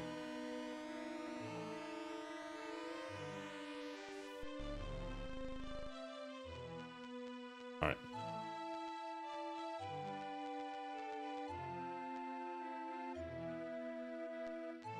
Now,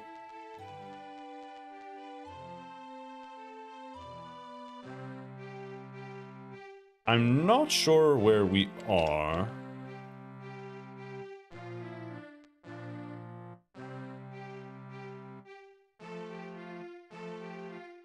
This is the town of Magi's.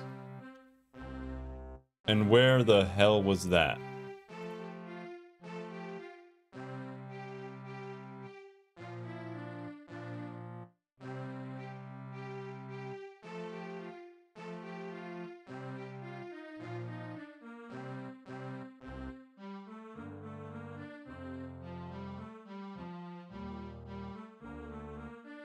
During thy conversations with people, thou may feel the impulse to show thy generosity to less fortunate fellows. Thou may do so by saying give.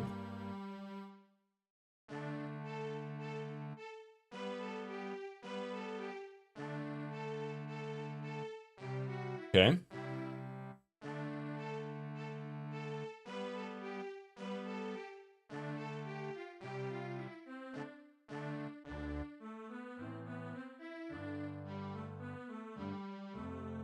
And at the top we have moon cycles. Right now we're at like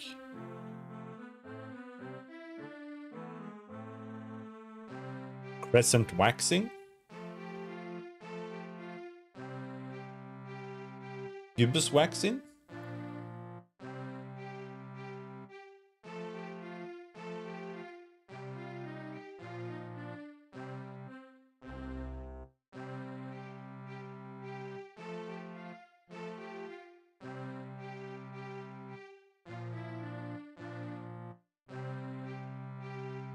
And here we have a runic alphabet.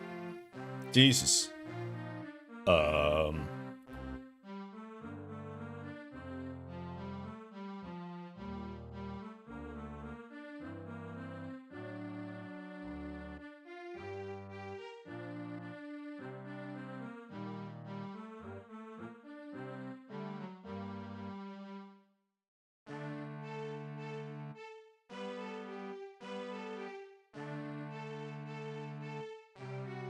Hold on, I'm just looking.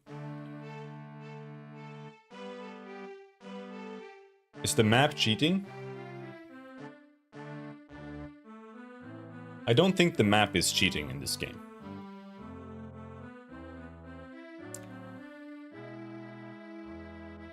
Where do you think this is?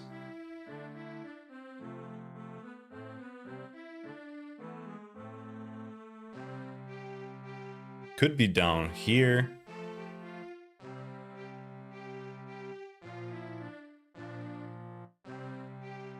But let's read the lore book again. There's pertinent information. Mage. They gather in Moonglow.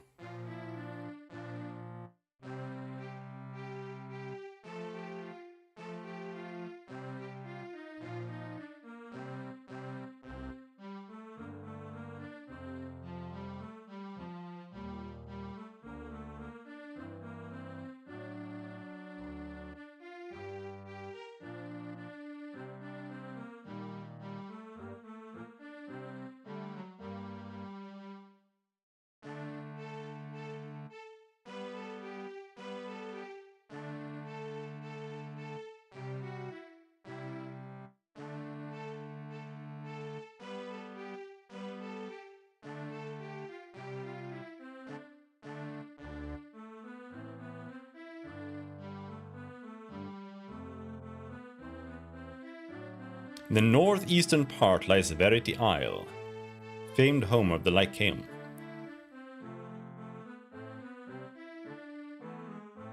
On the southern end of Verity is the fabled town of Moonglow.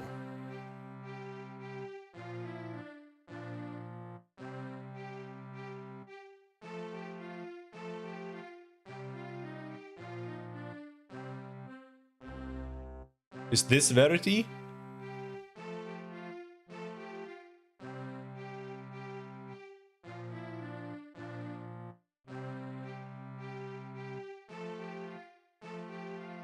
This is Verity. We are here. This is where we are. So we need to go up here to the Lycaeum.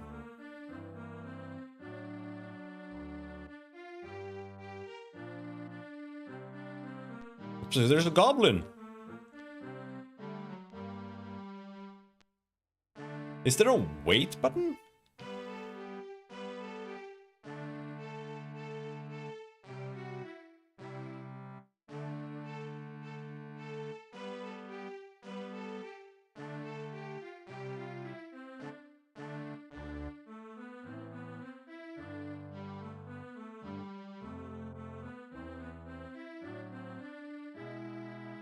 No, there isn't. But the game is real time. Alright, we have two people here. Cast. Fireball. Up.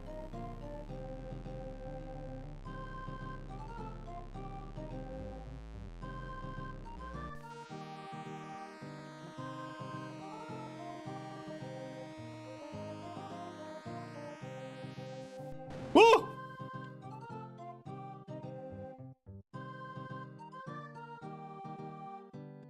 Orc, lightly wounded. I didn't make any magic missiles. Dude, are you serious? This takes forever.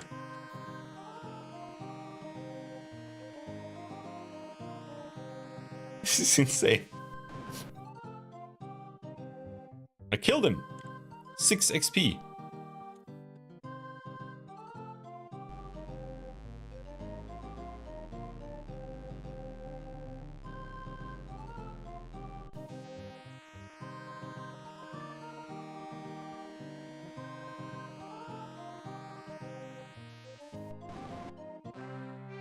We got him. We got XP. Open the chest, got 70 gold. Now we have to mix spells. We need magic missile. And that was black pearl and 2 sulfur ash. Yes.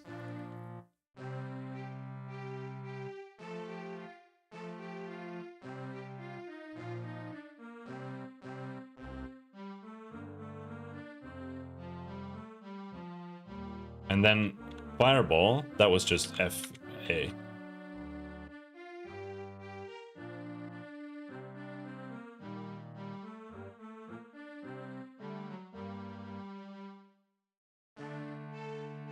And then let's make light, that was just sulfur ash.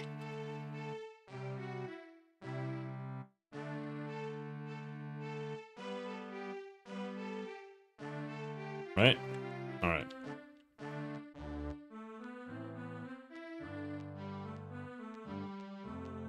Slow progress walking through the woods.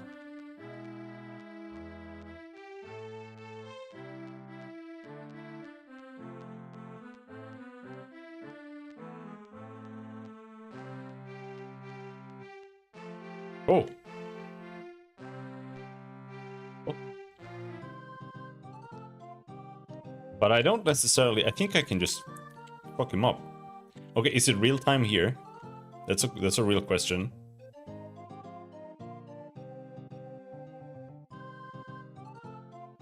And if it isn't, how do I wait?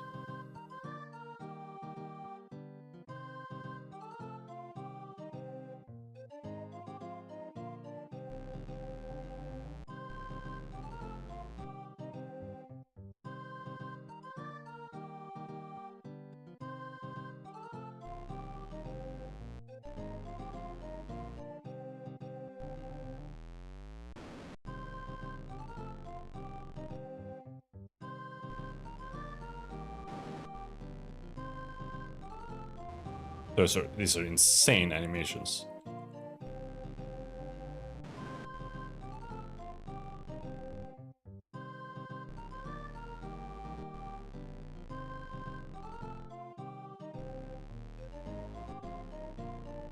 We're just missing each other. Ouch, she hit me for 1 damage.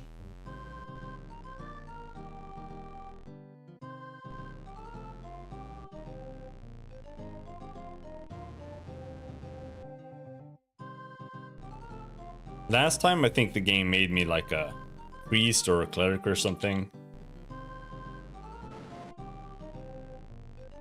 I just tried starting the game to see if it worked. And that character was like super insane. It just had a staff and it just beat the shit out of everything. I was just killing like skeletons and like several orcs at a time with just a staff. But yes, I am just hitting him with a staff and he's just... Or we're just missing each other. He's fleeing! Fuck you. You're not fleeing from me.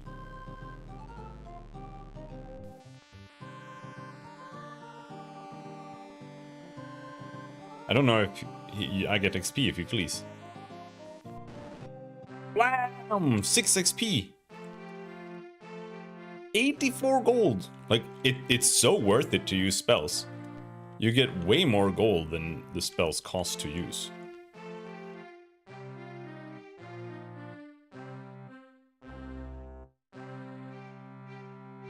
I need I think that means that I need 243 XP for next level up, but I'm not sure. I don't know what HM means. It does say HP, right? There. And then here it says G. It might be a bug, because it always says G at the top. For some reason. Maybe it means group? The Lycaeum! Oh, I wasn't expecting to find that this early. I am a guard! Name. I am a guard! Job. Guard the gate, guard the baron, guard the baroness, watch the tower. Towers. Tower. Baron. Baroness. He turns away. He doesn't want to talk to me. You meet a stately wizard. I am Timus. His job is to welcome thee. Welcome. Yes, welcome to the Lycaeum. The Keep of Truth. Know ye how many cities follow the principles of truth? No. Travel and learn. Travel? Learn. Lycaeum. Welcome. Truth. You fucking suck.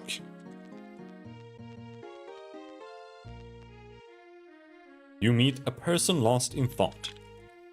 He says, I am a truth seeker. He turns away when I ask him his job. Truth. He turns away. Okay. You meet a person lost in thought. He's also a truth seeker. I think they're just random NPCs. He's a truth seeker. Yeah.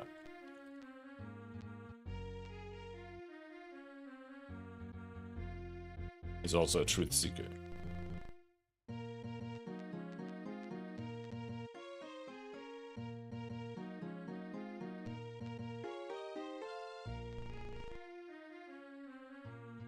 I'm trying to talk to the guard. Funny, no response. Okay, so that guard doesn't count as an NPC. He counts as a wall.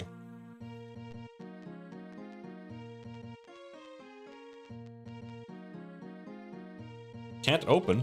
Okay. You meet an old druid who looks strangely familiar. I am Father Antos. I hold great knowledge. That's his job. Knowledge. What is it you seek? Your interest, knowledge. What is it you seek? Seek. Truth. Knowledge. Father. Old. Great. Antos. Health. Old and frail. Old. Old and frail. I've seen many quests. Art thou on the quest? Yes. May thou succeed. Succeed. Old. Frail. Yeah.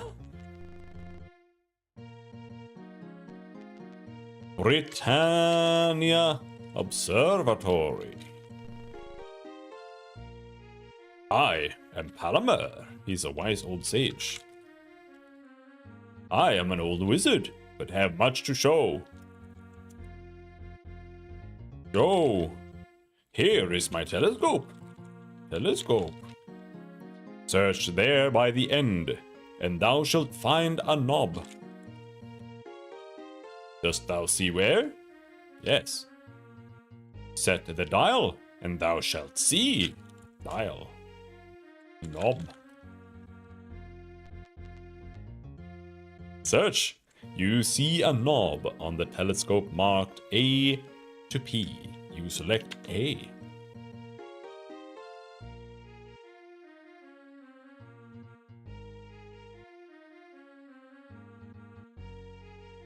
B. So this is just gonna be dungeon maps or something. But how does this help me?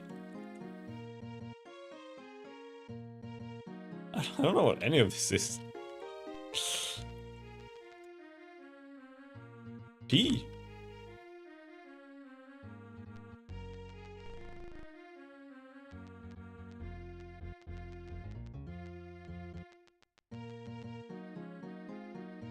Can't open the asylum door? Whatever that is. Is a jester. You meet a flighty jester. He says, I am the Jack. His job is to entertain. Entertain. Ah, not now. His health is unhappy. That's not a health. Because my friend Chuckles won't tell me his secret. Dost thou know Chuckles? No. He lives in the Castle Britannia. Ask him of his clue. Chuckles in Castle Britannia won't tell his secret. Clue.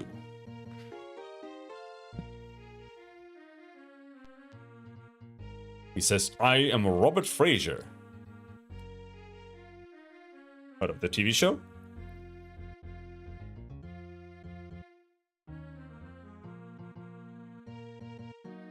I rule this province. Rule! Province! My Lady Beth can tell thee more. Italy! Robert! Fraser! Honest? Truth? Clue? Alright. You meet a charming lady. I am Beth Fraser. Beth. Job. I rule with my lord. Rule this province. Province. Our people believe in truth as a way of life and live it to the fullest. Dost thou seek truth? Yes. Then may thou find it. Truth? Find?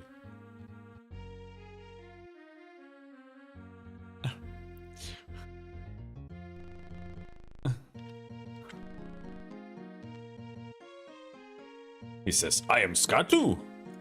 Name, I am Skatu. Job, I advise. Advice. Thou would be well advised to visit the seer often. Seer? Visit. Advice. Truth. Honest. Health. Well. Okay. Holy shit.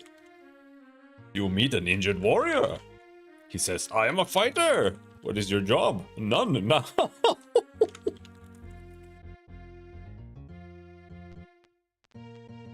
You meet an injured warrior. I am a fighter. Wounds. I lost in a dungeon altar room. Hast thou seen one? No. They connect the dungeons unto each other. Altar. Okay.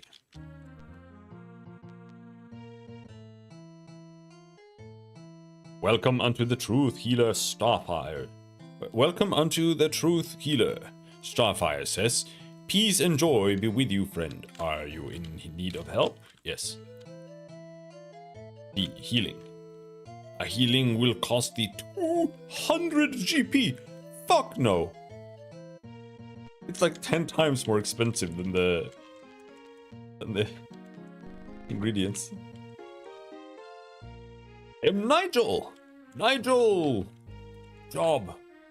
I teach magical spells such as recall. Yes, resurrection. It takes ash, ginseng. Resurrection / recall. Ash, ginseng, garlic, silk, blood moss, mandrake. Job. Spells? I have a speciality. Dost thou know what it is? Yes. What do I call the spell? Recall? Yes. Spells? I have a specialty. Does thou know it? No. Sorry. Hell. Good enough. Good. Shazam. He doesn't know. He doesn't even remember his apprentice, bro. Well, we got the spell. Stop. Stop.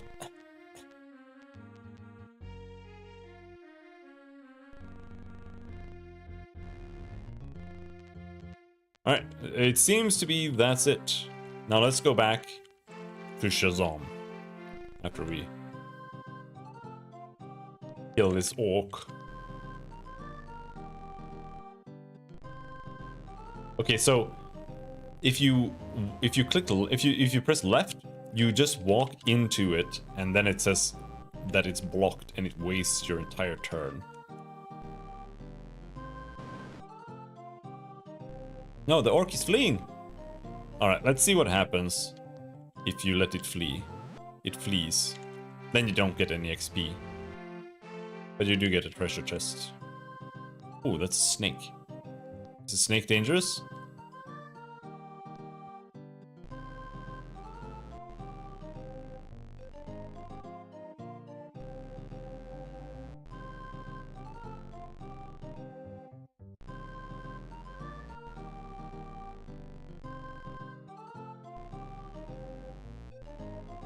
Might be for a wizard. Ah!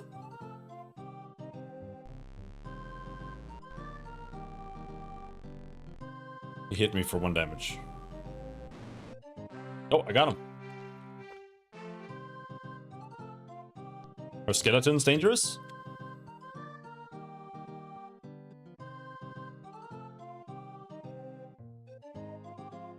How long does it take? Come on, bitch.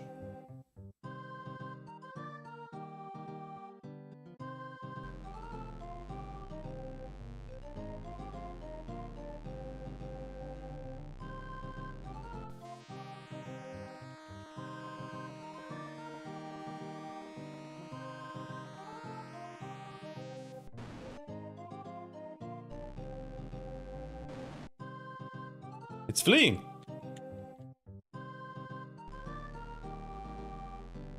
The spells take so long.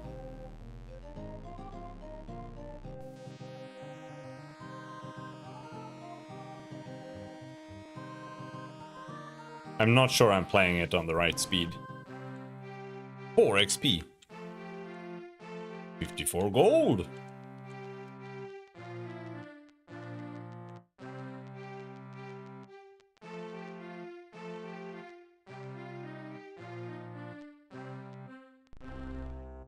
You wanna go? The skeleton is easier than the orc.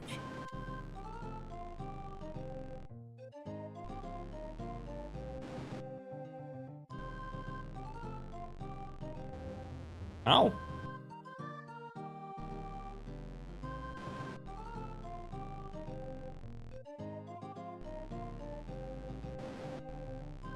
I think the skeleton is trying to flee, but its AI is too dogshit, so it's like stuck behind a rock. I'm not sure if that's what happened, but it kind of felt like it.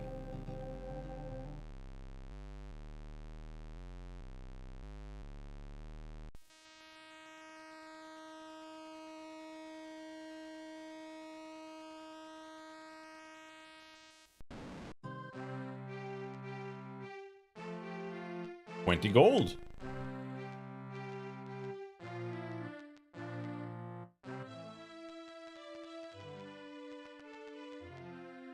No. I mean, we don't have the reagents that we need, right?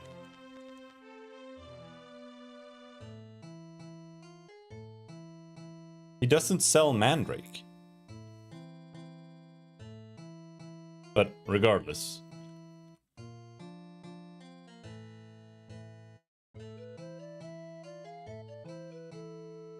We need 20 black pearls. No.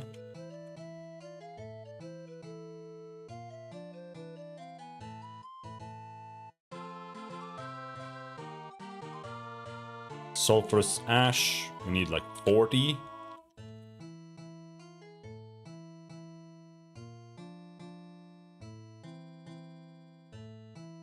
I'll wait for now.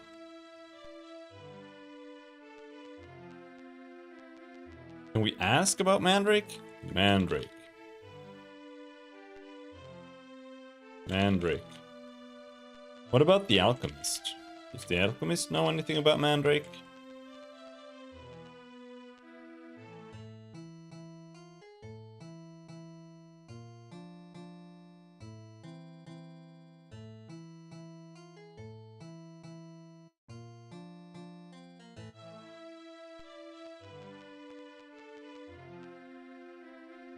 Job. Mandrake.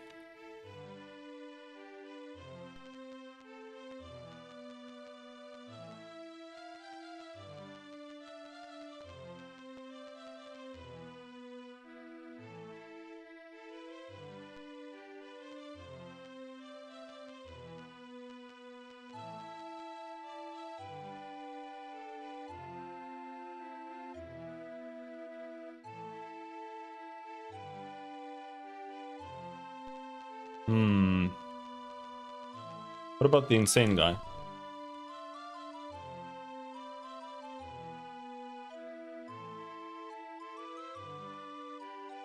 Help! Help!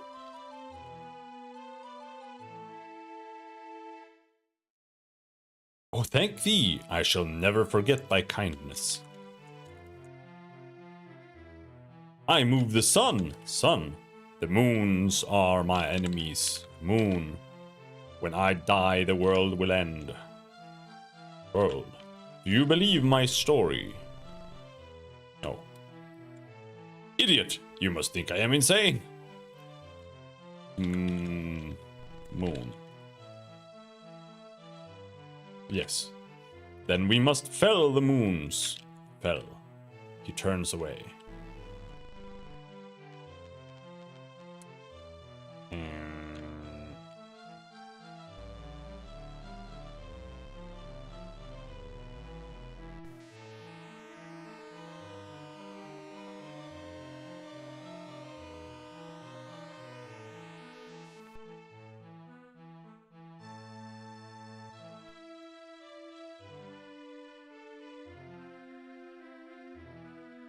Heal was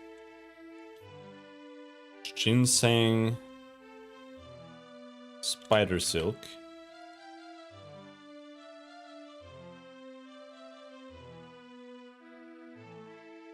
fireball is black pearl, sulfur ash.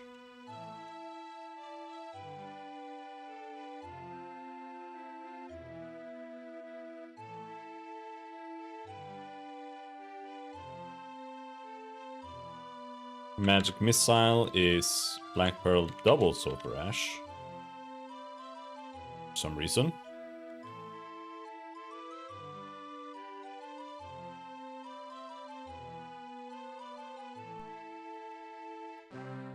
And now... Oh, what the fuck is that? Holy shit!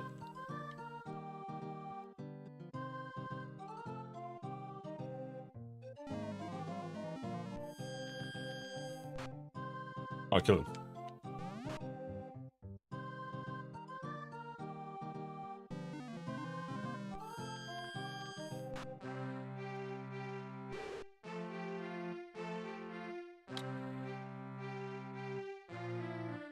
Acid trap with 40 gold.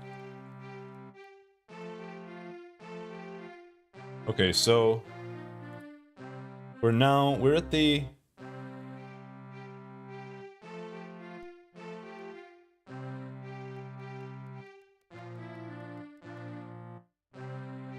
there doesn't seem to be much in these parts.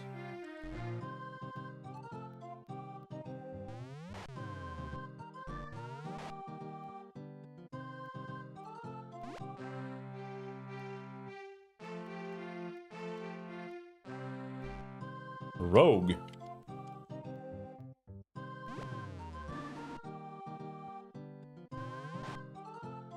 He's fleeing. Damn, they just keep fleeing. I need my XP, bro. Executed him. Chest holds 44 gold.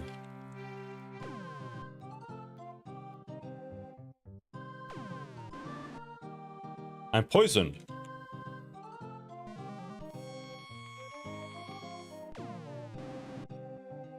Poison me again.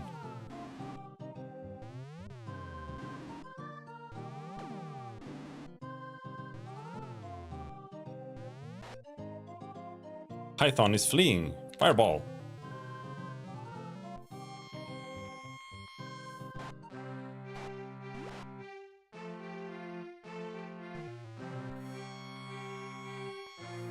What was cure?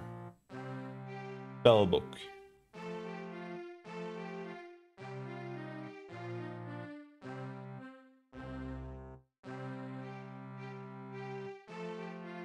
Garlic ginseng.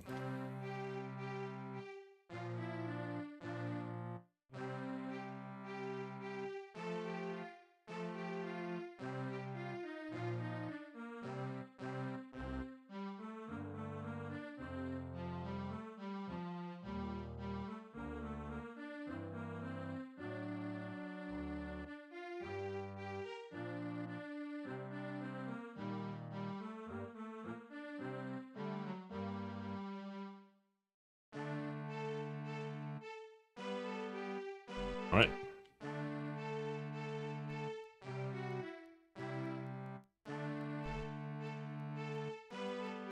Now, where are we? In an unknown place. In an unknown time.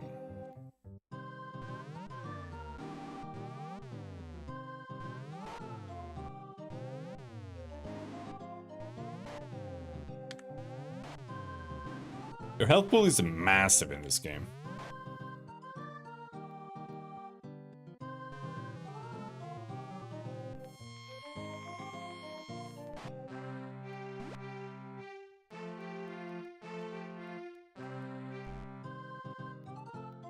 Like, typically, I would expect to die in, like, 3 hits or something in a game like this. But here it's like... I can melee, like, 40 enemies before I have to heal as a wizard.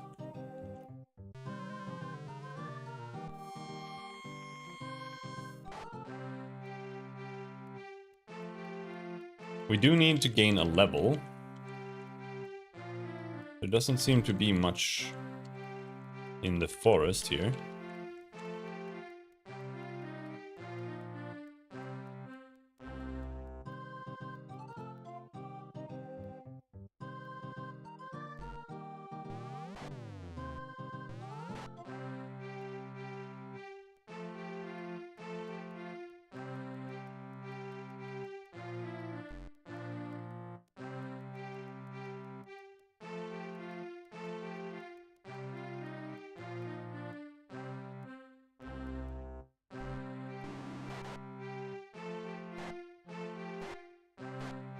Okay, that's a marsh. That's what a marshland looks like.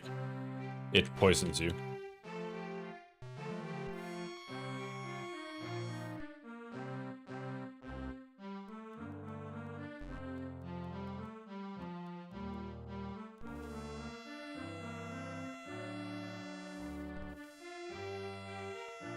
I just got teleported.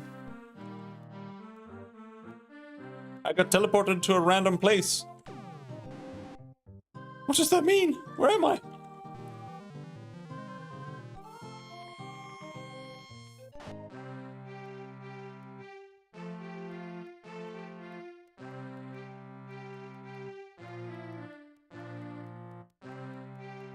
That's not very good.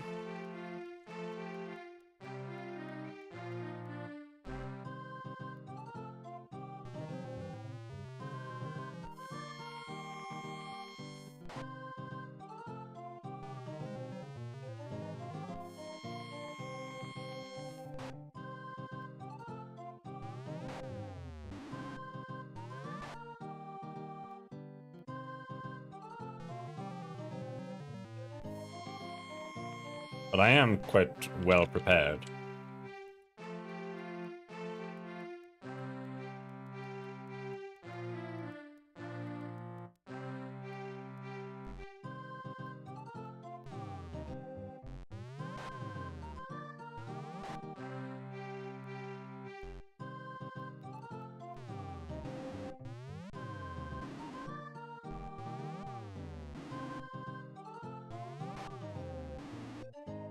He hit like a truck.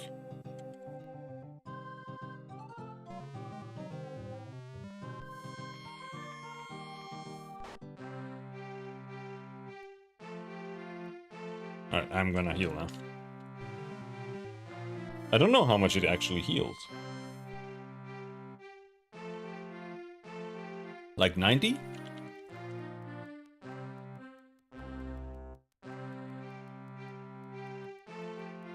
Aha! I think this is Lord British's castle.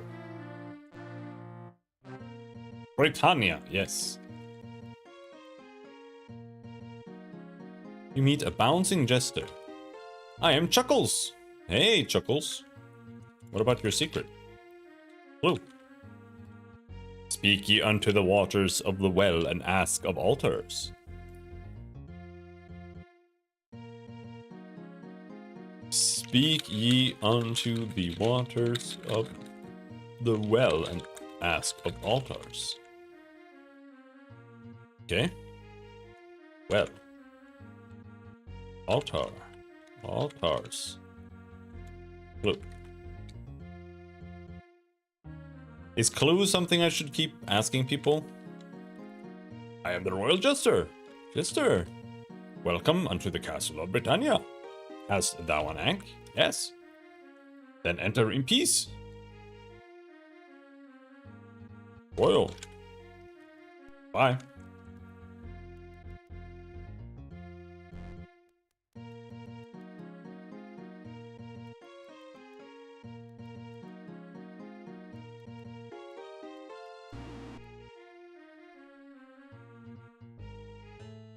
Welcome, Robin. I am Hawkwind, seer of souls. I see that which is within thee and drives thee to deeds of good or evil.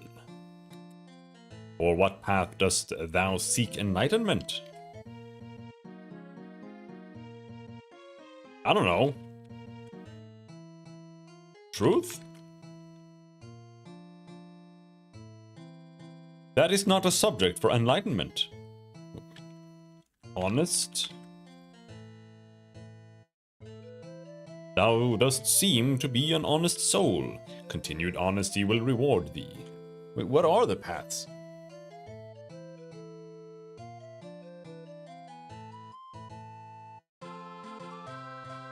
History of Britannia.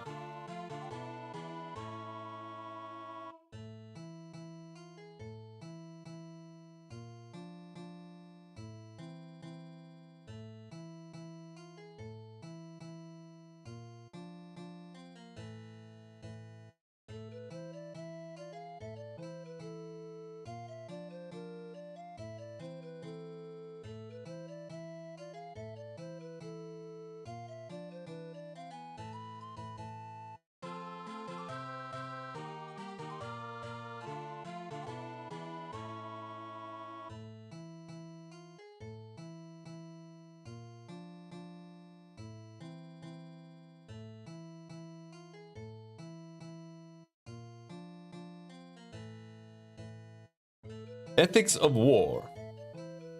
Do not feel that it is thy birthright to slay everything that walks, flies, or swims.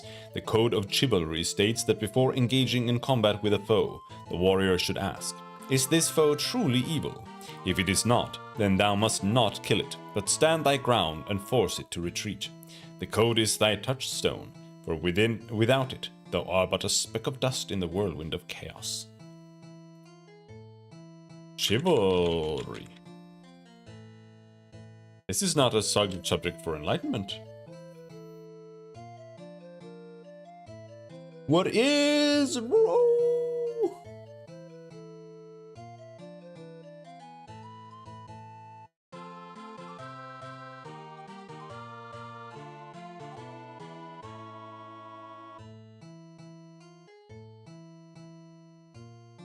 It doesn't say. Enlighten.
Okay, I'm just gonna do this.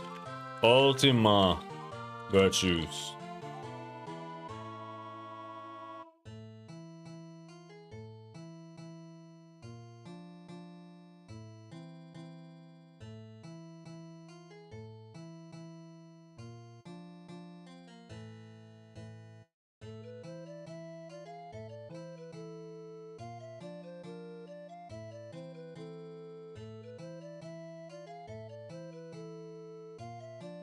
The 8 virtues. Okay, so we have honesty, valor, and compassion. Valor. Thou art showing valor in the face of danger. Strive to become yet more so. Compassion. Thou hast not shown thy compassion well. Be more kind unto others. Justice. Thou dost not seem fair and just. Sacrifice. Thy sacrifice is small. Give of thy life's blood so that others may live. Honor. Thou dost not seem to be honorable. Spirituality. Strive to know more and master of thine inner being. Meditation lights the path. Humility. Thy progress on this path is most uncertain. Without humility thou art empty. Infinity. That is not a subject for enlightenment.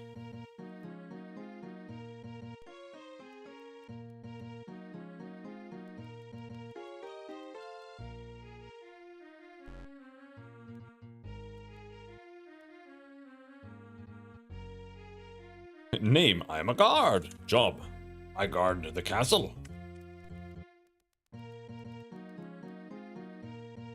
Now this is where I came from, right? This is the guard house. I am a guard. You meet a guard. He does not just say, I am a guard. Okay, now he does. I am a guard. A guard. Guard. We guard the castle and its treasures. Treasure? That is not your business. Do you mean to steal? No. Then please leave at once. Castle. Alright.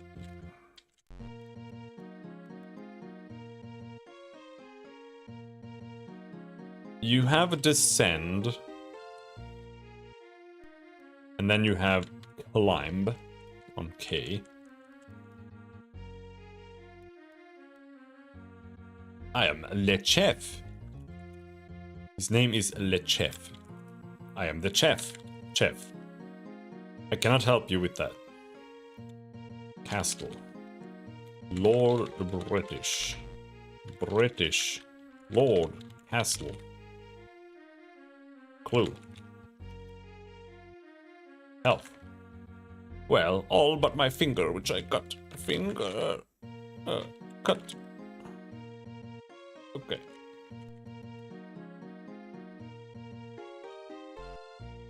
I can't talk to that child. Not that child either. Not that child either. Kitchen.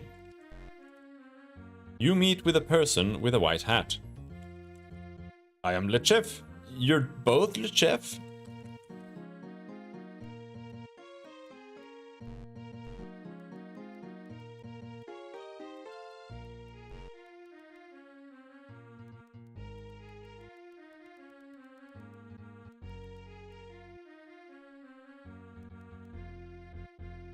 You meet a fair maiden. She says, I am Juliet. Juliet. Job. I can help thee. Help. Seek ye to know how the 8 virtues form into the 3 principles. Do ye know this? No. Seek it!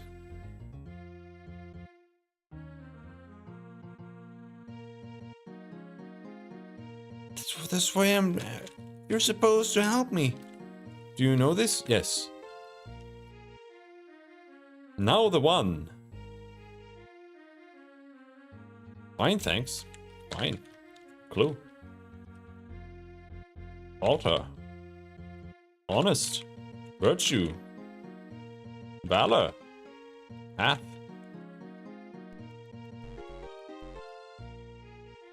I am Jester Twin. To entertain. Win. Clue. Lord. British. Castle. Lord British rises and says, "At long last, Robin, thou hast come. We have waited such a long time." Lord British sits and says, "A new age is upon Britannia. The great evil lords are gone, but our people lack direction and purpose in their lives. A champion of virtue is called for. Thou may be this champion, but only time shall tell. I will aid thee any way that I can. How may I help thee?" Honesty. The fair town of Moonglow on Verity Isle is there the virtue of honesty thrives. What else? Valor. It says, "Many valiant fighters come from Jerome in the Valarian Isles." So I think I'm just supposed to go to all the towns and just, like, talk to everybody in every town.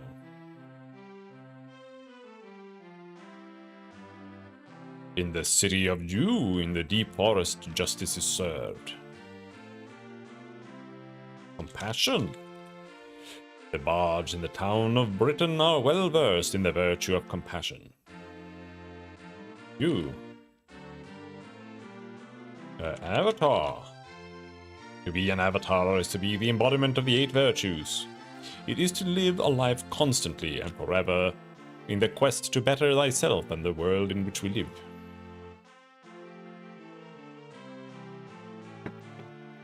What else?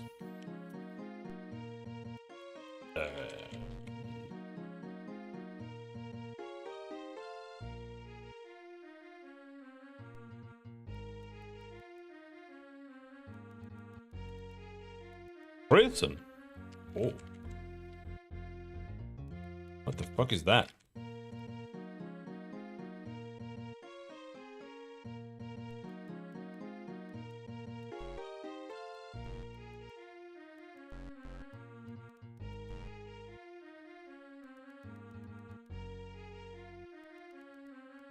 Alright, Lord British is a useless piece of shit. Let's go somewhere else.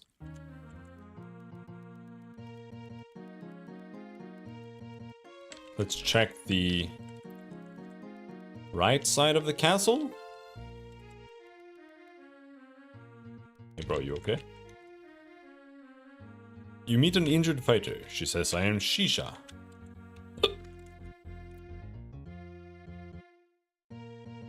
I fight for my country. Fight.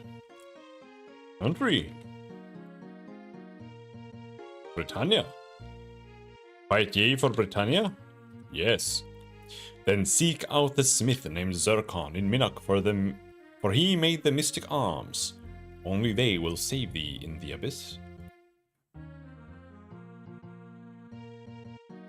Then seek out the smith named Zircon in Minnock, for he made the mystic arms. Only they will save thee in the abyss. Oh, good night. Oh, see ya. Abyss? Can't help me with that. Zircon. Help! I have a grievous wound. Wound! Deep.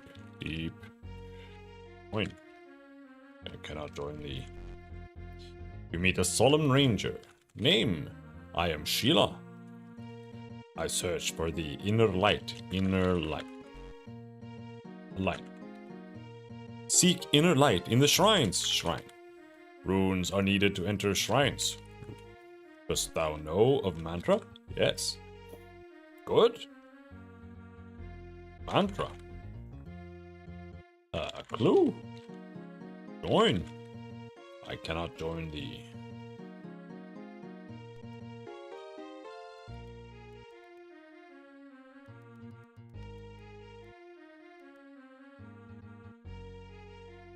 He is a guard.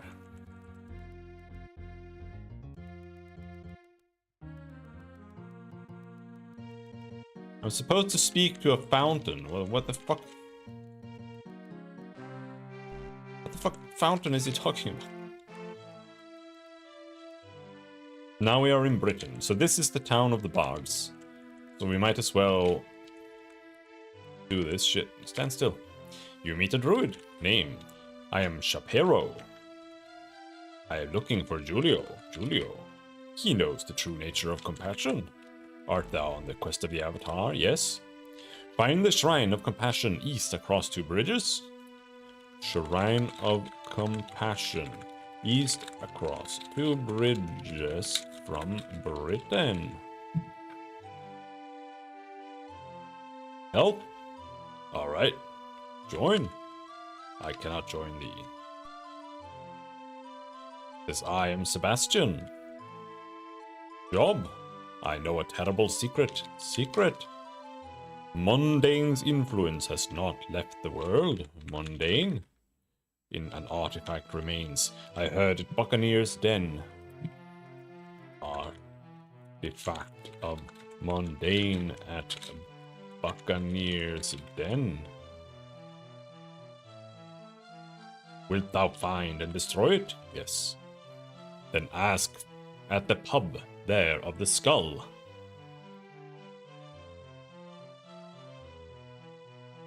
Ask at the pub there of the skull. Skull. Help. Not so well. Well.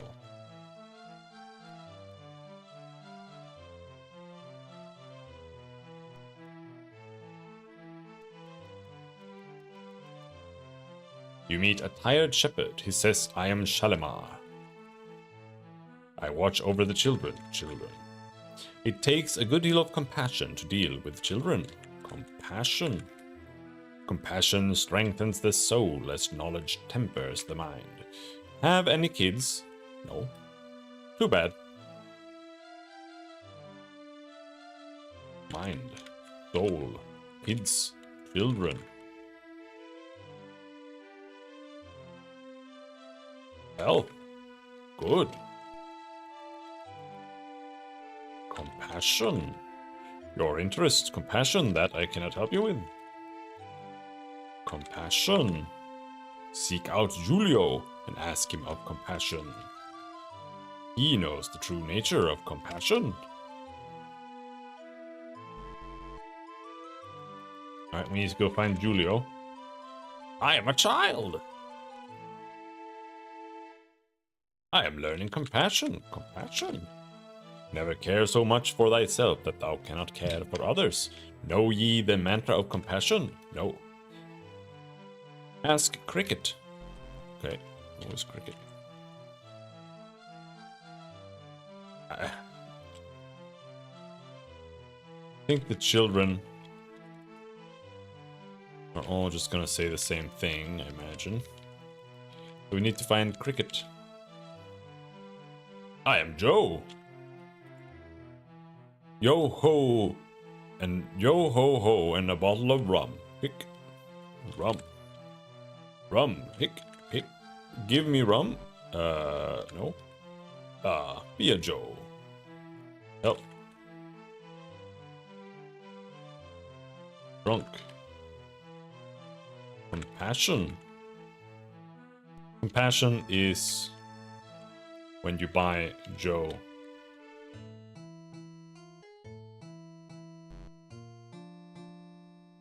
Cloth. Cloth armor is good for a tight budget. Fairly priced at 50G. How many would you like? 1? Anything else? No.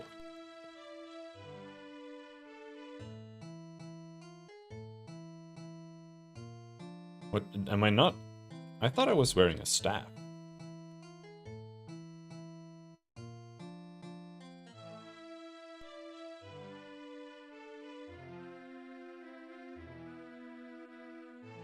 Okay, so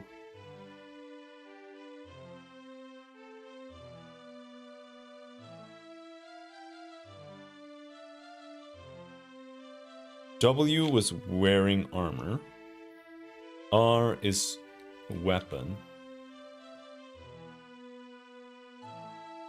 I do have a staff. Staff cloth. Okay.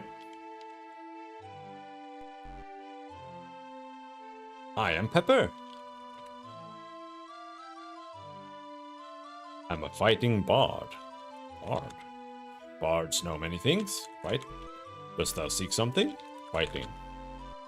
Dost thou seek something? Yes. What might that be?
Hold on, let me take a look.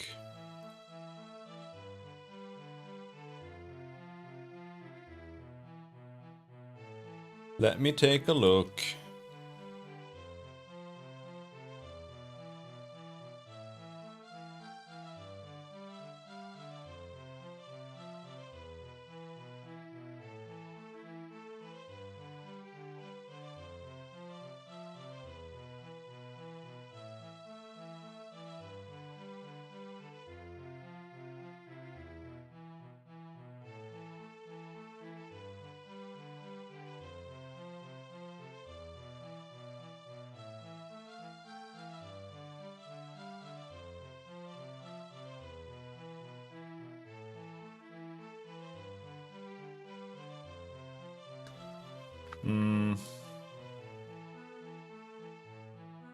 Hold on, I have to think, do some work.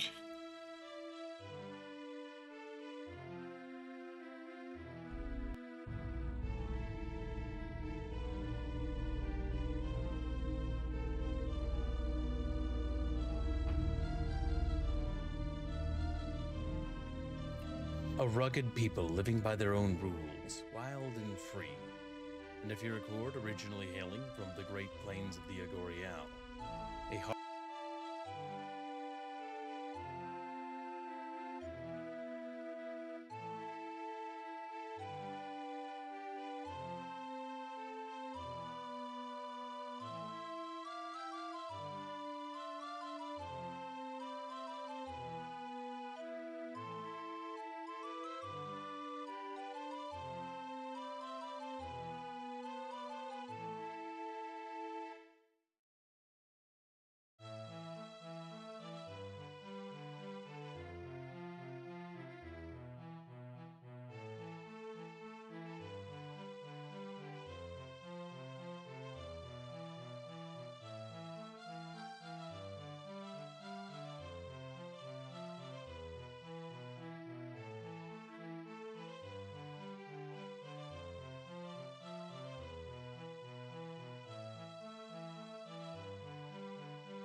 Let's see if Kyle sees my message.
Alright.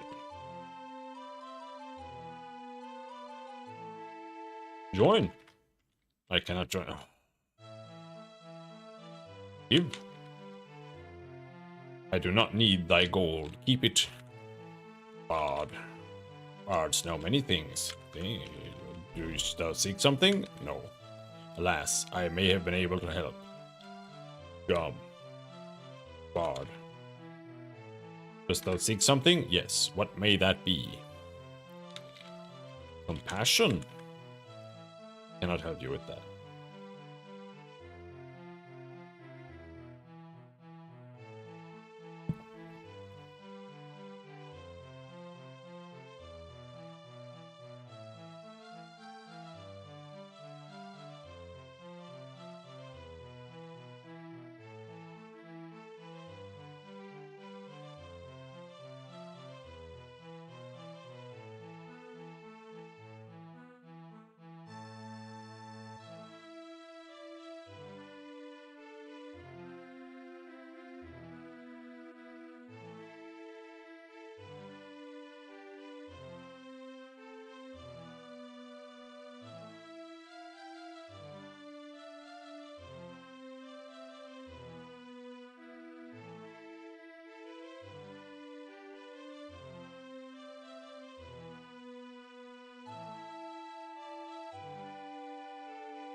Hold on.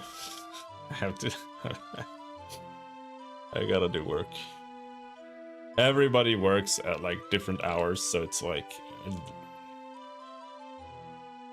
Um...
I have to read. Where's the text?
Does 255 work?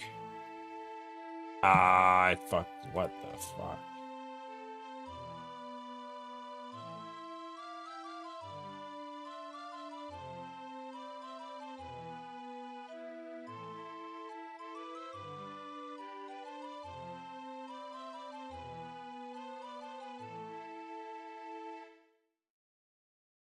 Something like that. Alright. This person seems useless. No, what she said something, right?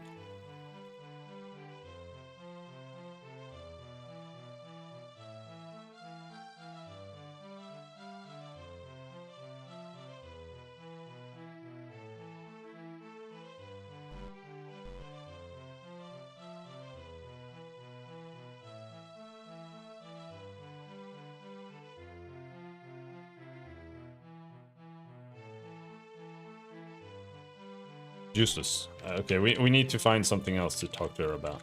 She's useless right now.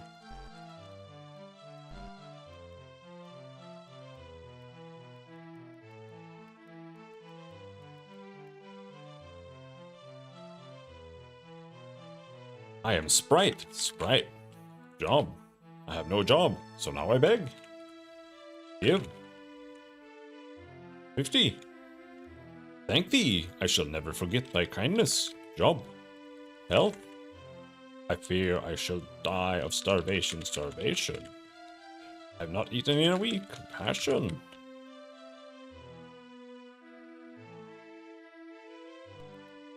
Britannia Manor.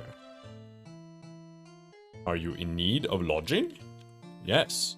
We have a modest-sized room with a bed for 15 GP. Take it? Yes. Have a pleasant night.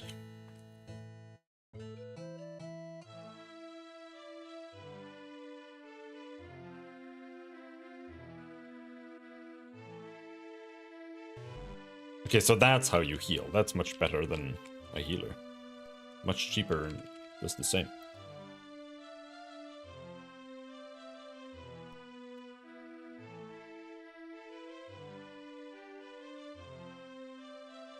I am mentor. Job. I escaped Magincia. Magincia. Pride was too great in Magincia. Escaped. Help. I am well. Compassion. Rhine. Alta. Clue. Okay. You found the rune of compassion? What is this game, bro?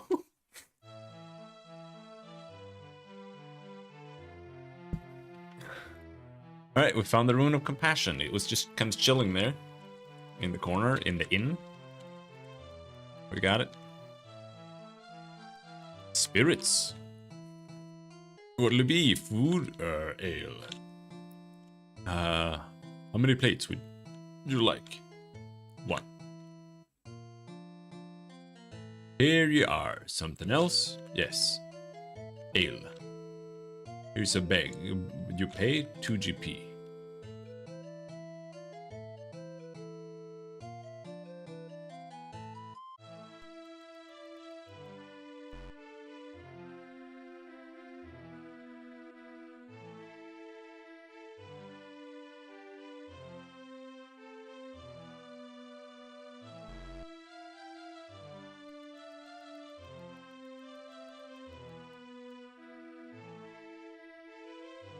No, where's the drunk guy?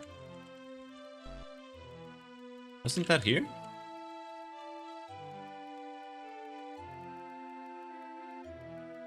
Is that him? Rum. Give me rum? Yes. Thanks, my friend. Joe can help with the stones. Stones.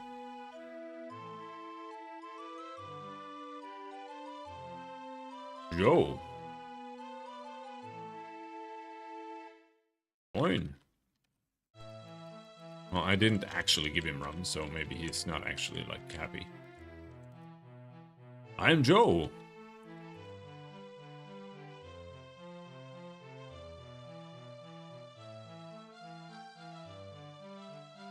Give me rum.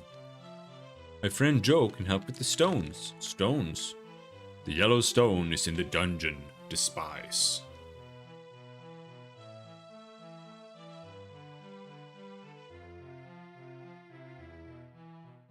The yellow stone is in the dungeon. Despise. Despise. Stone. Yellow. Okay.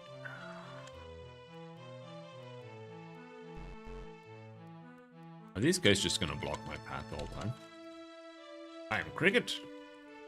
I am playing. Well? He turns away. May I interest you in some rations? No.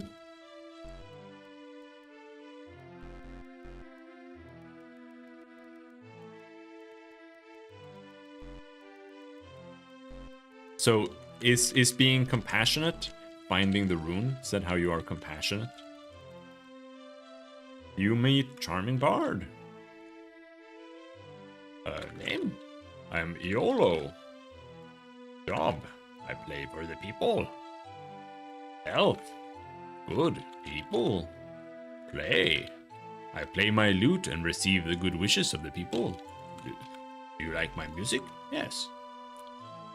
I would join thee. Join. I'm honored to join thee. Alright, we got Iolo in the party now, apparently.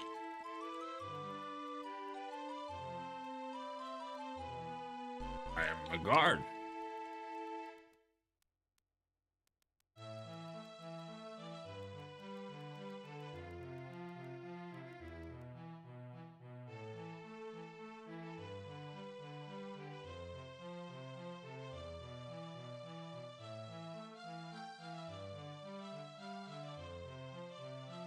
Alright. I have to do things.